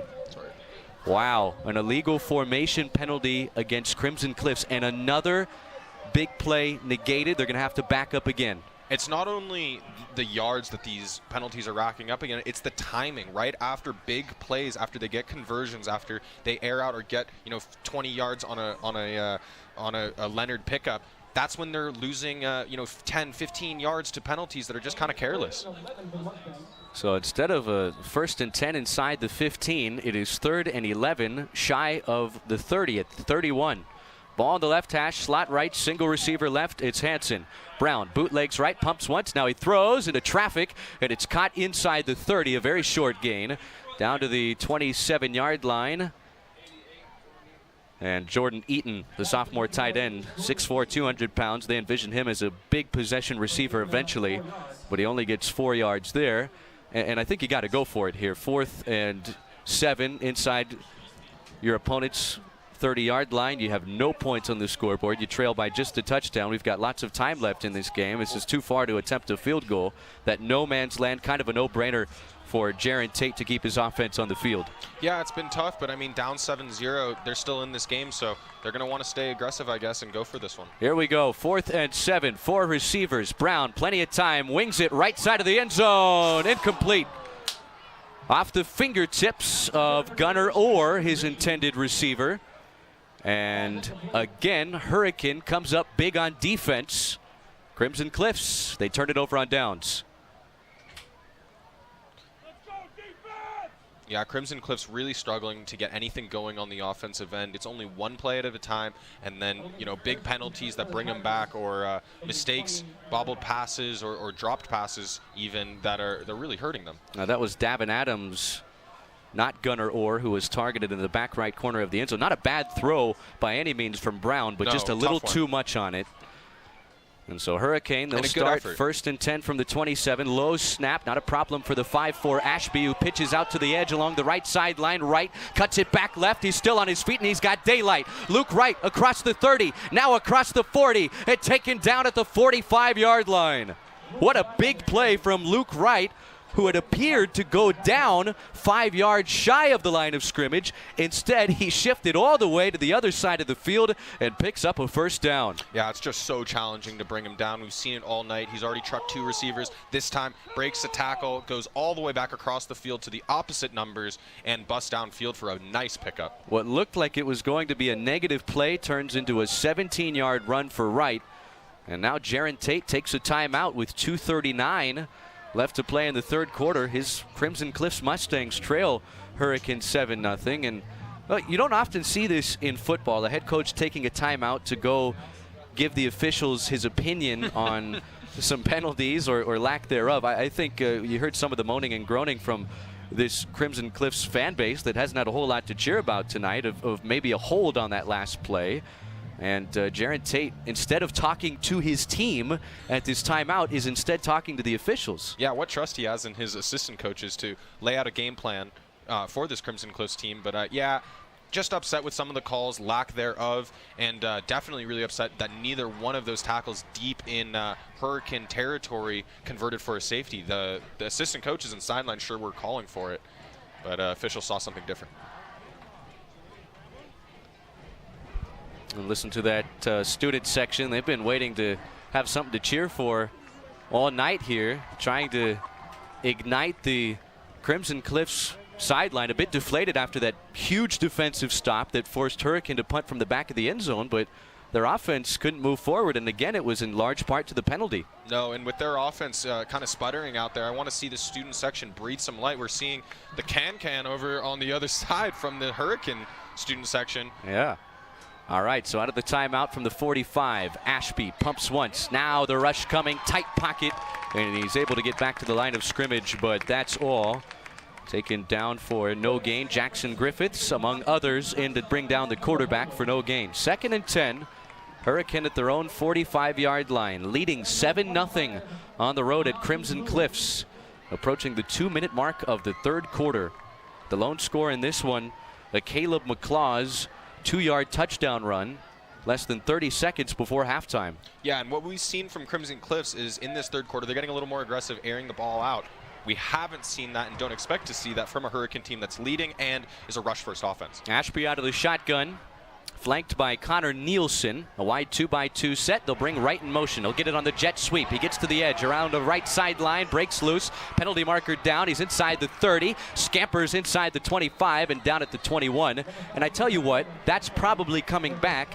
And that flag is probably thrown because Jaron Tate took the timeout to express his displeasure to the officials. Maybe. I mean, I think it was a hold on the outside edge. And Jaron Tate, just a genius to remind and absolutely show what is happening to his players out there, and the official keys in on it. That play is going to be coming back, I think, 25 yards plus the penalty yardage.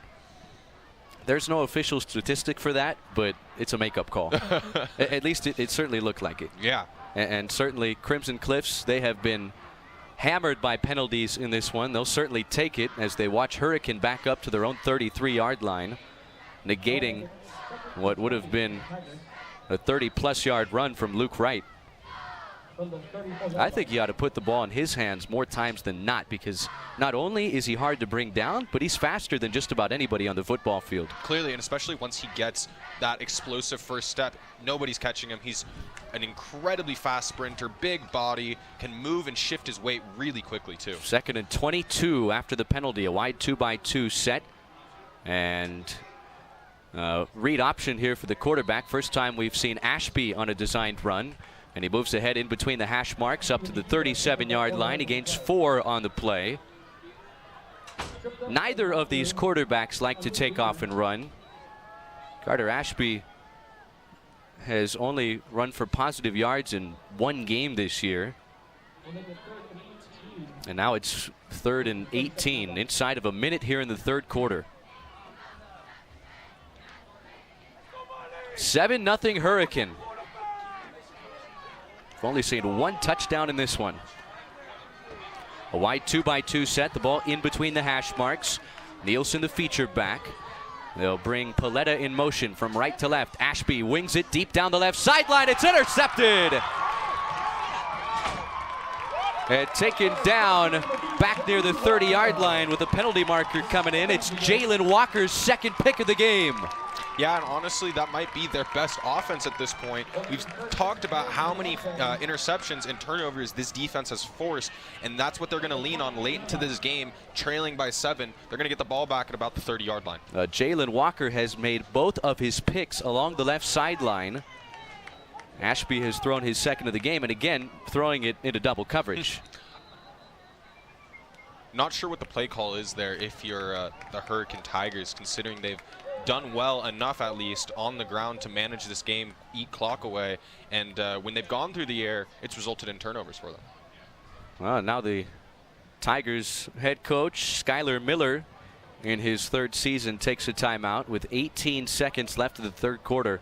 His Hurricane Tigers up 7-0 here on the road, trying to spoil the first ever homecoming here on campus for the Mustangs of Crimson Cliffs. They don't mask their rates or fees. See how much the Scott Gibson team can save you today. Call or text 435-619-8080. And so, as unfortunate as that interception is, maybe for the confidence of Carter Ashby, and obviously you never want to turn over the football, with that being picked inside the 30, that may have been better off than a punt. Right, you know, he actually got some distance on that, you know, late in, and not only that, the defensive back who made the interception ran about 10 yards the opposite way after catching it. This drive will start just shy of the 30.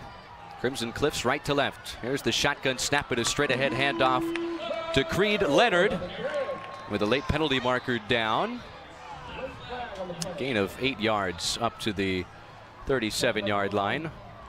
That should be the final play of the third quarter. They do stop the clock at 9 seconds for whatever reason.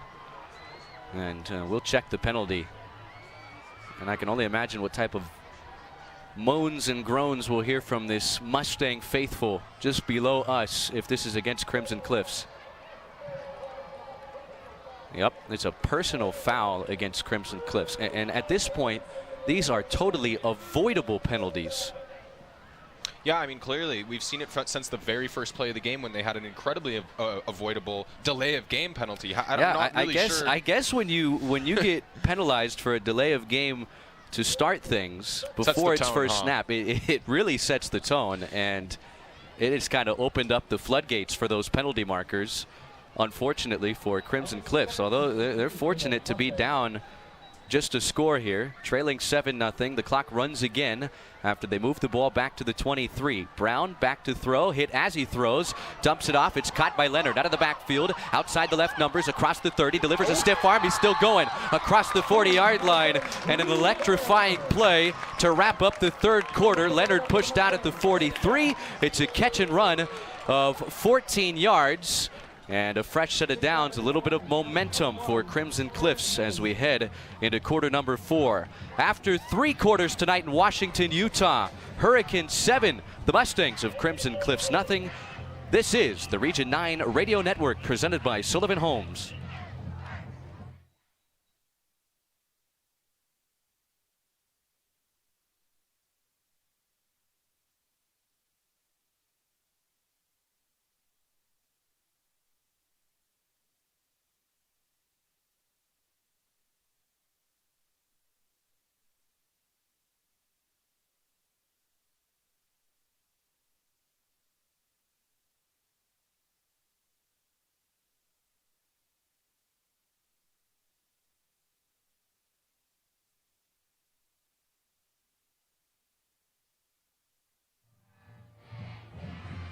Well, welcome back to Region 9 football and our matchup between the Crimson Cliffs Mustangs and the Hurricane Tigers, brought to you by Sullivan Homes. You only build your dream home once. That's why you need it done just right. Visit sullivan-homes.com today. And thus far in the game, fourth quarter starting, we're seeing the Hurricane Tigers up 7-0. Seeking their first road win in 3 years. Creed Leonard trying to make sure it doesn't happen on the gut run. He powers inside the 40, down to the 37-yard line of Hurricane. Back-to-back big plays for the senior tailback, and you knew he'd have to be a factor for Crimson Cliffs to score the football in the second half, and he absolutely has. And we discussed it, Chris. Crimson Cliffs is 2-0 when he rushes over 100 yards. When he's rolling, the Crimson Cliffs Mustangs are rolling. That'll move the ball down to the 37-yard line of Hurricane. 11.5 minutes left to play. The Tigers up a touchdown on the road at Crimson Cliffs. Belt high snap. Here's the handoff. Leonard breaks loose again inside the 30, down to the 25, and dropped at the 21. Yeah, but Creed Leonard picks up 16 on that run, and the gaps are starting to open up for the senior. Right, he's figured something out. I mean, he's making players miss all along the end line, both in the end of the third quarter and here to start the fourth quarter early with back-to-back long runs. Now spotted down at the 20. And into the Team D red zone for just the second time tonight. Crimson Cliffs trailing 7-0. Here's the handoff. Leonard again outside the right hash mark, surging to the 10 and dropped there. Another first down run for Creed Leonard. And why give it to anybody else? No, first and goal. No, at this point, why not? And one thing that this drive has brought this Crimson Cliffs team is the sideline is back into it. We're seeing the student sections, the parents get back into it, and a little bit more life on this home team.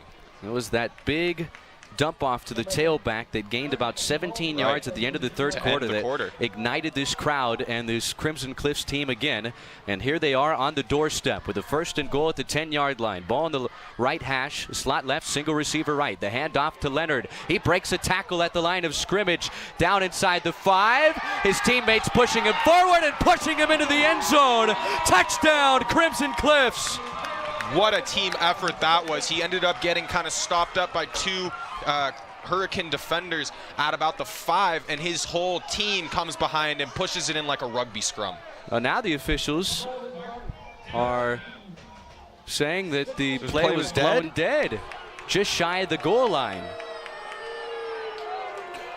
Hear the displeasure here on this Crimson Cliff sideline. Well, the ball's placed inside the 1, and this has been, well, this is the best opportunity Crimson Cliffs has had to score all night. And who else is it going to here, huh? Probably Mr. Leonard. And penalty marker down. Penalty, Jaron Tate is incredulous. He ran inside the 20, and the officials are warning him to get back to where he needs to be. His own player's helping him off. Well, what's that penalty? Oh, a timeout taken by Crimson Cliffs just before the penalty. I think that was where Jaron Tate was running down the sideline to make sure he got the timeout off before the delay of game. Well, right now it is 2nd and goal for Crimson Cliffs inside the 1-yard line. We've got 10:06 to go, 4th quarter. Hurricane 7, Crimson Cliffs nothing, but right here on the doorstep. And clearly lots of talent, lots of athleticism on this Mustang roster that put 40 points on Canyon View last week. We were waiting for Creed Leonard, who ran for 4 touchdowns. 158 yards. 158 yards on just 13 touches last week, and coming alive here in the 4th quarter when Crimson Cliffs needs him the most. Comes up big, huh? So out of the timeout, Jaron Tate has just 1 left. That might be something to watch out for later in the game. 2nd and goal inside the 1. Ball on the right hash. Brown out of the pistol with Leonard right behind him. He turns, hands off, Leonard, end zone, touchdown, Crimson Cliffs.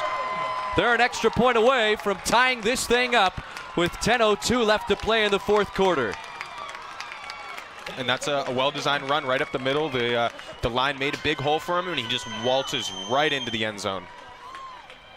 They clogged that middle, knowing he was going to get the football. Everybody watching, listening at this ball game tonight knew where that was going, and they still couldn't bring him down.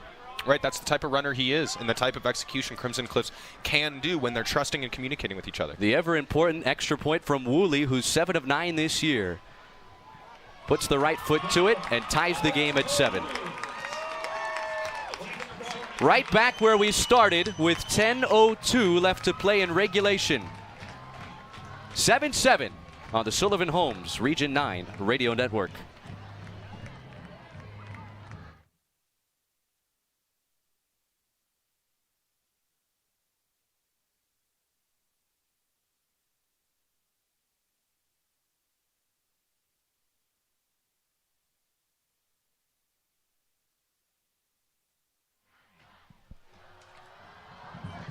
A Creed Leonard 1-yard touchdown run pulls us even 7 apiece with 10:02 left to play, 4th quarter. Hurricane visiting Crimson Cliffs tonight in Washington, Utah. Glad you're with us on the Sullivan Homes Region 9 Radio Network. Chris Sylvester, JP Hiraoka on hand. And just before the kickoff, the official out to chat with Woolley, and not quite sure what it's about. Yeah, not sure what this delay is. He's got it on the tee at the 40-yard line. Wright and Reeve, the 2 kick returners lined up deep for Hurricane. Now a 7-7 ball game with 10:02 left to play in the 4th quarter. Woolley puts the right foot to it. A line drive kick. Wright takes it on a hop at the 6-yard line. Up the right numbers. He crosses the 20. Cuts left at the 25. Has room outside the left numbers and taken down shy of the 30. Spotted at the 27-yard line. We've seen him reverse fields and take it up on this Crimson Cliff defense a few times tonight, and he's a very elusive player. I think this is going to be the Luke Wright against Creed Leonard battled, at least on offense, for the rest of this one. Yeah, it seems to be. I mean, both coaches have extreme trust in these running backs. Obviously, Luke Wright actually technically usually lines up as a receiver, but with Carter Ashby struggling to throw the ball tonight, they seem to just be handing it right to him. So Hurricane with a 1st and 10. We'll see how they respond after watching Crimson Cliffs across the goal line for the first time tonight at their own 27 on the left hash. Low snap, penalty marker down, and I think Crimson Cliffs, I know they're antsy right now, but they can't be undisciplined and expect to win this football game. No, not at all. But talking about the Hurricane Tigers, Coach Skylar Miller, earlier in the week when we spoke with him, he had such high praise for Coach Tate and this entire coaching staff on Crimson Cliffs. You know, a former Dixie assistant. He knew that if they went down at all, that they'd be fighting back the rest of the game. They're not going to give in over there. Encroachment against the defense will give Hurricane 5 free yards, and the Tigers will love that. They've had a lot of trouble moving the football in this second half. In fact, we've seen a lot of plays that have gone backwards for the Tigers. Right. 7-7 ball game. 9:50. We are fourth quarter in Washington, Utah. 1st and 5 after the penalty at the 32-yard line. Ashby comes out of the shotgun, brings Luke Wright in motion, and they'll give it to him. The senior plowing his way forward in between the hash marks and only gets one. Never went down, but the play's blown dead. 2nd and 4 upcoming. Caleb McClaw's 2-yard touchdown run late in the second quarter for Hurricane score. And then moments ago, a Creed Leonard 1-yard touchdown plunge to tie the game. Yeah, give some credit to this Crimson Cliffs team who have worked it with a short field a lot tonight against a Hurricane team that continues to force turnovers. Single receiver to each side. Ashby comes out of the shotgun. Wright, who is lined up to the left side, comes in motion. And they'll try the reverse, cutting it up the middle in between the hash marks and not getting anything. Yeah, whereas Creed Leonard seems to be finding some spaces and kind of seeing something within those defensive schemes. It looks to be the opposite. The defensive side of the ball for Crimson Cliffs seems to be keying in all over that run. That's going to be going nowhere. Cody Paletta on the carry, his first of the night, and didn't get anything. So now it's 2nd and a long 4 for Hurricane. Like you said, they've been a bit predictable with the play calling, at least here in the second half. Now that this is a tie ball game, though, I don't see any reason to do that. A wide 2-by-2 set. They need the 37-yard line for a fresh set of downs. Right in motion from left to right. He'll get it on the fly sweep. Cuts up field, and he's dropped after a very short gain. Only got 1 yard ahead of the 33. And the Tigers go 3 and out after the Crimson Cliffs touchdown. Yeah, and if you're the Hurricane Tigers, you've got to balance predictability with what you're good at. And that seems to be, you know, Luke Wright and Connor Nielsen getting it up the middle or, you know, out to the numbers, but it's handoffs has been their strength tonight. So they've got to balance a predictable attack with what their strengths are. R.J. Wright, the punter, kicking it away to Chase Hansen and Trace Higgins, standing near their own 35. He puts the right foot to it. And a good punt, driving Higgins back to the 29. He cuts right at the 30, now across the 35, trying to get out to the right numbers. And he's dropped at the 36-yard line. Nice special teams tackle made by Kyson Olekin, the junior. And so Crimson Cliffs finally punched it into the end zone on their last possession. They'll start 1st and 10 at their own 35 here. And the clock is going to become a factor very, very soon. 7:37 left to play in this fourth quarter. And the question now becomes, can the Tigers stop Creed Leonard with the game on the line? I mean, they've done it all night long, except for that last possession. So here's the handoff with the senior up the right hash mark. He's getting some extra push from his offensive line here in the second half. And he's taken down outside the right hash marks at the 44. 8 more yards for the senior tailback. Yeah, and Creed Leonard picks up right where he left off on their previous possession.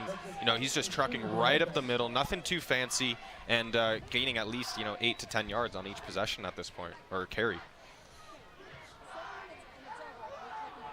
2nd and 2 from the 44-yard line. Crimson Cliffs operating left to right. Ball on the right hash. Here's the handoff. Straight ahead. Leonard outside the right numbers. Crosses the midfield marker. Inside the 40, and he's spun down at the 39-yard line of Hurricane. They have no answer here in the fourth quarter for the senior tailback, Creed Leonard. No, at this point, you got to wonder if Coach Skylar Miller is considering taking a timeout and getting a little bit of a breather to his defense, but also some words as to what, and just on cue, we're going to see a timeout taken by Skylar Miller. Each head coach will have 1 timeout left in a 7-7 ball game with 6:53 left to play in the fourth quarter. Yeah, It'll be 1st and 10 for Crimson Cliffs in Hurricane territory in a tight ball game late on the Sullivan Homes Region 9 Radio Network.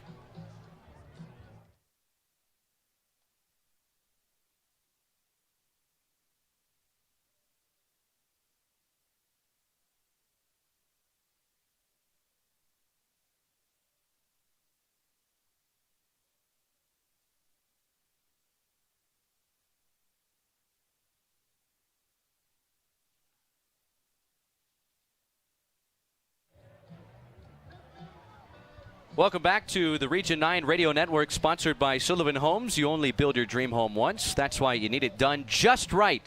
Visit Sullivan-Homes today. Chris Sylvester, JP Hiraoka on hand. Should be a good finish. 7-7 ball game between Hurricane and host Crimson Cliffs. The Mustangs trailed 7-0 into the fourth quarter. They have tied the game and now looking for their first lead with 1st and 10 at the 37-yard line of the Tigers. With 6:53 left in the game. Ball on the right hash. Brown hands it off to the story of the fourth quarter, Leonard, and this time Hurricane gets some penetration in between the tackles and they bring him down after a short gain. Only 1 yard on the play down to the 36-yard line, and the big stop made by Torian Hayes, the junior linebacker for Hurricane. Yeah, and we saw a sloppy start to this half, even really until halftime. But it's not going to be the way that these teams started. Coming down to 6 minutes, 30 seconds left in this game, it's going to be who can close the game most organized and efficiently who's going to come out on top. 6:20, churning clock, 7-7 ball game. Low snap. Here's the handoff. Leonard tripped up inside the 35. Gets just 2 down to the 34-yard line before he's met and dropped by Corbin Crofts, the senior linebacker, who stands at 6'2", almost 200 pounds. One of the bigger guys in Hurricane's front seven. And now, with Leonard seemingly unstoppable outside of the last 2 runs in this fourth quarter, do you dare try and throw the football here on 3rd and 7? Well, this could be 4-down territory. Yeah, you probably got to hand it back to Creed Leonard. He did look a little bit slow getting up and a little gassed. He's been stuffed 2 times in a row, so it might give him some space if you aired up. Slot left, single receiver right. They'll toss it left side. Leonard trying to find some daylight. He does, and he's got the first down to the Hurricane 25. So instead of running in between the hash marks, they get Leonard out to the perimeter along the left sideline, and he picks up 10 yards and a first down. Yeah, just a little pitch out to the outside, change it up just a little bit. They still want to get the ball in his hands as easily as possible, but do it outside around the numbers instead of up the middle and try to make space. Now, the kicking game for both of these teams has been a bit of an adventure, so now that you're in field goal range, you don't want to stop by any means. Here's the straight-ahead handoff. Leonard picking his way forward, and he's dropped right at the line of scrimmage for no gain. Isaiah Martinez, the preseason All-Region 9 defensive tackle, with his second tackle for loss.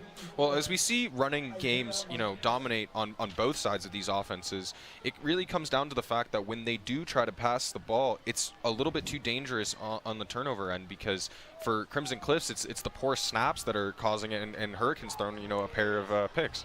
This clock inside 4 minutes 45 seconds, 7-7 ball game, but Crimson Cliffs on the move at the 25 of Hurricane. Here's the handoff. They'll go to Drew Bay, who slips a tackle in the backfield, gets out to the left numbers, and gains 2 yards down to the 23-yard line, but that's all.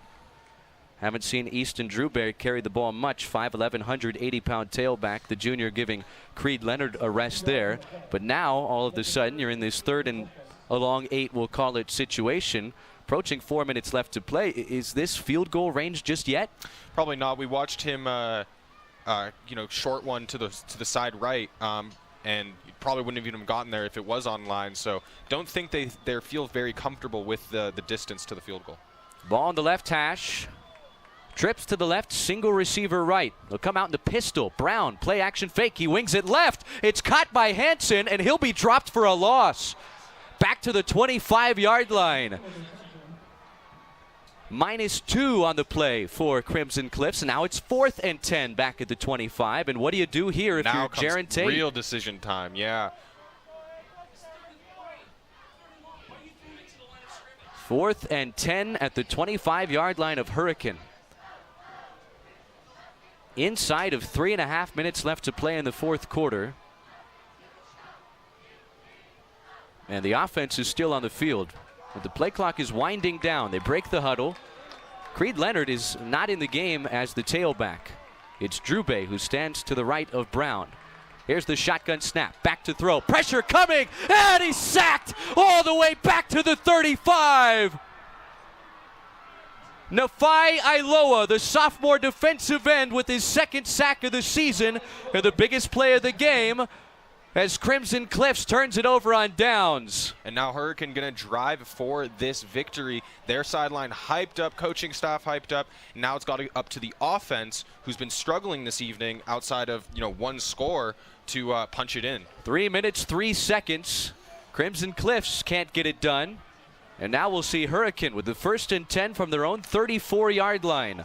Ball on the right hash. Each team with 1 timeout left. A wide 2-by-2 set. Ashby comes out of the shotgun, looks right, bootlegs to his left, being chased from behind, throws on the run, and it's over the head of his intended receiver, incomplete. Yeah, interesting play calling. Going to go with the passing early. Carter Ashby already with a pair of interceptions on the night. Want to see them go back to Connor Nielsen and... well, and then that does Crimson Cliffs a favor because it stops the clock. Right. You go nowhere, and if there's an offense between these two that can move the ball downfield quickly, it's definitely Crimson Cliffs. Clearly, and they have the bigger plays, coming from them. They've gotten out for 20, 25 yards a couple of times. Not the case for Hurricane. A wide 2-by-2 set, 2nd and 10 from the 34. Ball on the right hash. Fly sweep. They'll give it to Wright. Looking for room. Now he cuts back right in between the hash marks across the 40. Still moving to the 45, and he picks up a first down. But there is a penalty marker down back near the line of scrimmage, and this might be coming back. Yeah, interesting play. They're going to run it on 2nd there, and now it's going to be brought back. This is kind of more of what we'd like to see from Hurricane if they want to get to a victory tonight. 2:44 left in the game. Want to keep the clock running and not really give Crimson Cliff an opportunity to drive back to win the game other than maybe in overtime. It is a holding penalty against Hurricane, and that's just detrimental this late in the game. It'll back the ball up to the 24-yard line, making this 2nd and 20. Clock still running as Ashby goes to the sideline to get the play call, then comes back to the huddle. 7-7. Yeah, Region 9 drama on a Friday night in Washington, Utah. Hurricane led 7-0 at the half. Crimson Cliffs, they have tied the game at 7 here in the 4th quarter. Out of the shotgun, Ashby brings Wright in motion. They'll pitch it to him. Wright looking to throw. He's completed a pass this year. Gets it off, throwing to his left, and it's nearly intercepted. It should have been. Yeah, off the fingertips of Isaac Golder, the junior corner. Yeah, I think the pass was just so end over end. It kind of made it tough for Isaac to make a play on it. Still should have had it, though. But that's what we're talking about with Luke Wright, the versatility that he has. He's already thrown a touchdown pass, and they just want to get him the ball in as many kind of plays as they can. And that incompletion, again, stopping the clock with 2:09 left to play. And you can't make mistakes here inside of your own 25-yard line, much like we saw at the end of the first half. We'll see if Crimson Cliffs can knock the ball loose or maybe get another takeaway. Yeah, at the very least, if they get a stop here, they're going to get the football back with the timeout and a chance to win this game late. 3rd and 20. Slot right, single receiver left. Ashby takes the shotgun snap. Crimson Cliffs brings 3. He throws, and it's intercepted down at the 26-yard line. Jason Ponizuya, the senior linebacker, picked it off. And sure enough, Crimson Cliffs with the big takeaway, their 3rd pick of Ashby tonight. Their offense will get it in a tie ball game at the Hurricane 26 with 2:02 left to play in regulation. Yeah, they've been forcing turnovers all night and all season long, really. I mean, we're looking at 5 different guys with picks on the season. I think 6 after tonight. But, yeah, every time Carter Ashby seems to drop back and try to make a play, it just ends up in a turnover. A potential storybook ending on this first ever homecoming game, but not if Hurricane has it their way as the straight ahead handoff is gobbled up in the backfield and Leonard's dropped a yard shy of the line of scrimmage. He loses one on the play. The tackle for loss provided by Caleb McClaws, the senior strong safety. Well, that's what you're looking for if you're Hurricane. I mean, again, we've talked about the sort of lack of strength that this Crimson Cliffs kicker has. 2nd and 11. Brown throws, wings it left side, caught inside the 25-yard line, and they'll spot it down at the 22. Gunnar Orr, who had a long touchdown catch, had the opening score in the 40-point barrage for Crimson Cliffs last week. That's just his first catch of the game, and it's 3rd and 6 now. 1:15, churning clock from the 26. Low snap, handoff. Leonard plowing forward and stopped after a 2-yard run. Dropped just outside the left hash marks at the 20. And now it is 4th down and about 4 yards to go. Inside of a minute. Decision time here for Coach Tate, considering Leonard has been so good in this half at converting and making plays beyond, 6 to 8 yards. So, it's a long field goal and you want to take the lead here late in the game. 45 seconds rolling on the clock. 7-7 tie ball game here from Crimson Cliffs. Each team with 1 timeout left. Crimson Cliffs still in their huddle.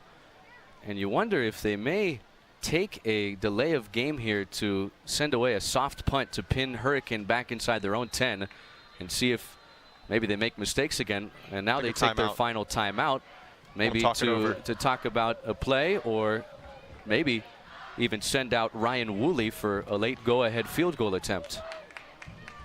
Yeah, down at the 20, you're looking at close to a 40-yard attempt, and we saw how short he came up earlier, so I don't know if that wasn't even 40 yards, I don't think. No, it was less than that. It was 30, 31, I believe it was. Tough to operate without a live stats. We're doing our best we can for you tonight on the Region 9 Radio Network, presented by Sullivan Homes. Couldn't have asked for a better finish in this one. 7-7 with 26 seconds left in the 4th quarter, and a 4th and 4 upcoming for Crimson Cliffs at the 20-yard line of Hurricane. Yeah, I think they're going to try to kick this field goal potentially. Yep, they are. So out comes the junior Ryan Woolley to attempt what will be a 37-yard attempt from the left hash, kicking left to right. Missed it earlier out of the hold of Hansen. Remember, he's the backup quarterback, and he was the starter last year. Crowd on its feet here. 26 seconds left. The snap, the hold, a penalty marker down, line drive kick, and he missed it. But an offside penalty, I think, is going to give Crimson Cliffs a 1st down with 25 seconds left in this game. And that's the last thing you wanted if you were a Hurricane defense. And there was no need to do it. No. There was no need to do it. No, he already showed you his cards earlier in the game. That's a long way for him, and now didn't get it. Now you get closer. Even if you don't punch it into the end zone, I think Woolley has a much better shot at a shorter field goal. And not only does he have a better shot because it's closer, but he's already had an opportunity to test it out, feel the wind, kind of get a distance for it, and get another opportunity to punch it through. Wow, costly offside penalty. Penalties have plagued both of these teams all night long. Unfortunately for Hurricane, the bulk of their penalties have come in the 4th quarter, at least the costly ones. Right. And so 1st and 10 now, down at the 15-yard line with 26 seconds left. Remember, it was Hurricane who scored just before the end of the 1st half. Crimson Cliffs with a chance at a late go-ahead score at home. Brown takes the shotgun snap, lofts towards the back left corner of the end zone, and it is incomplete. Hansen covered by Nafai Ailoa on the play.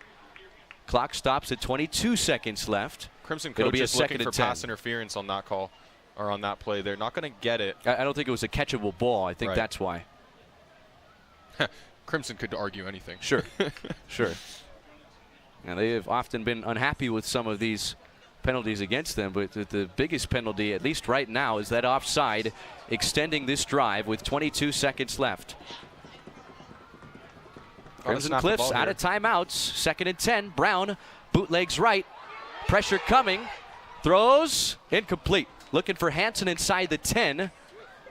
And that time he was covered by Cole Johnson, the junior defensive back. So now it's 3rd and 10 from the 15-yard line of Hurricane with 16 seconds left. Yeah, and Tyler Brown doesn't complete the pass there, but I just Well, want to... and you can't go to Creed Leonard here because you don't have any timeouts. No, that's the issue, but I want to commend Creed Leonard. Another incredible block. He actually blocked 2 players on that possession, put someone on the ground, and then... Wow, there was a penalty marker down that you and I didn't even couldn't see. It was blocked. It's holding that'll move the ball half the distance to the goal and make it a 1st and goal for Hurricane.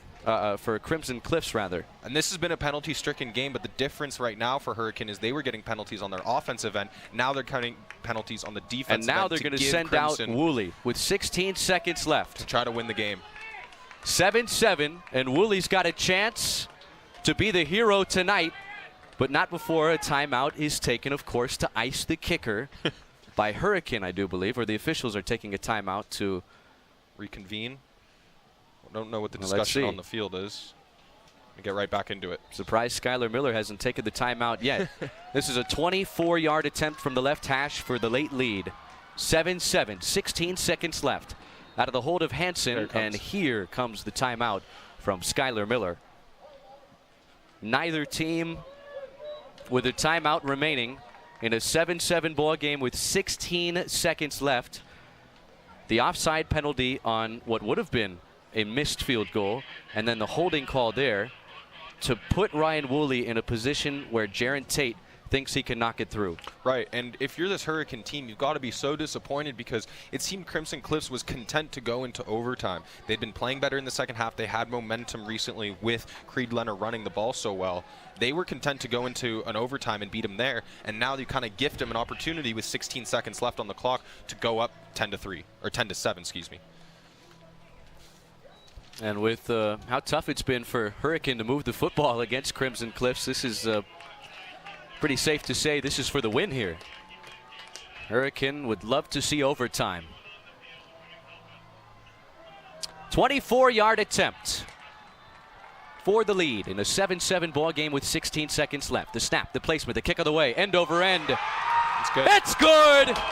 With 11 seconds left, Woolley puts Crimson Cliffs up 3. And they really grinded out that victory there. They're not quite over. 11 seconds showing on the game clock. You do have Luke Wright in the backfield. Like I said, the only thing he really hasn't shown us this year is a kick return, either one.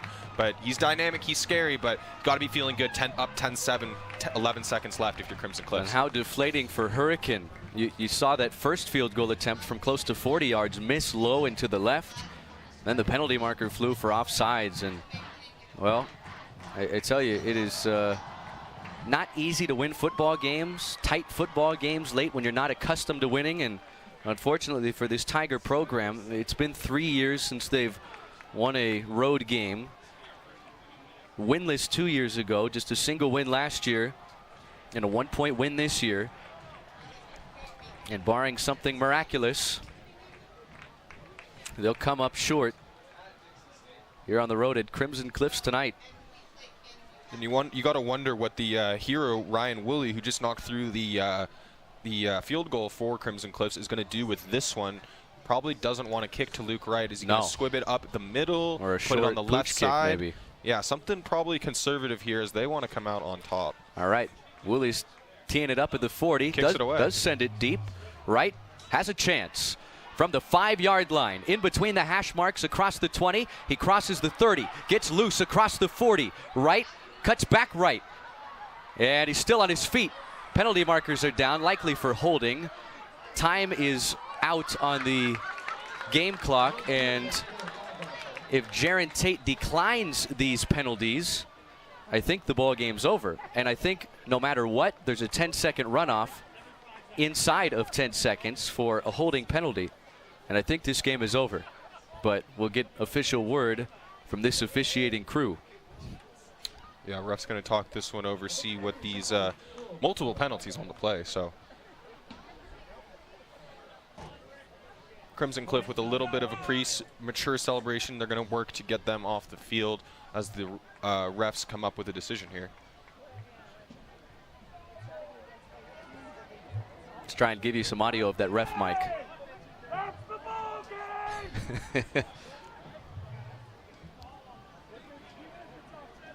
Well, the officials having a long conversation. Obviously, this is important. Want to make sure you get everything right here.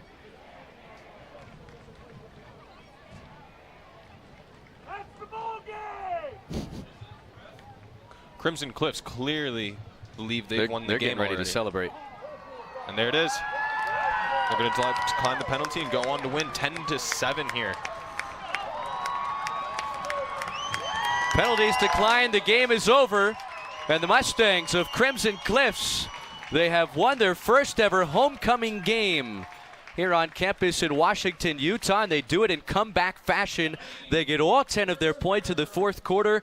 And the junior Ryan Woolley, the hero on campus, I'm sure, for the next week or so, as he knocks through the game-winning 24-yard field goal late in the fourth quarter. And Crimson Cliffs, they have put together back-to-back victories for the first time in the young history of their program. 3-2 overall, 2-1 in Region 9 play, dropping the Hurricane Tigers to 1-5 on the young season.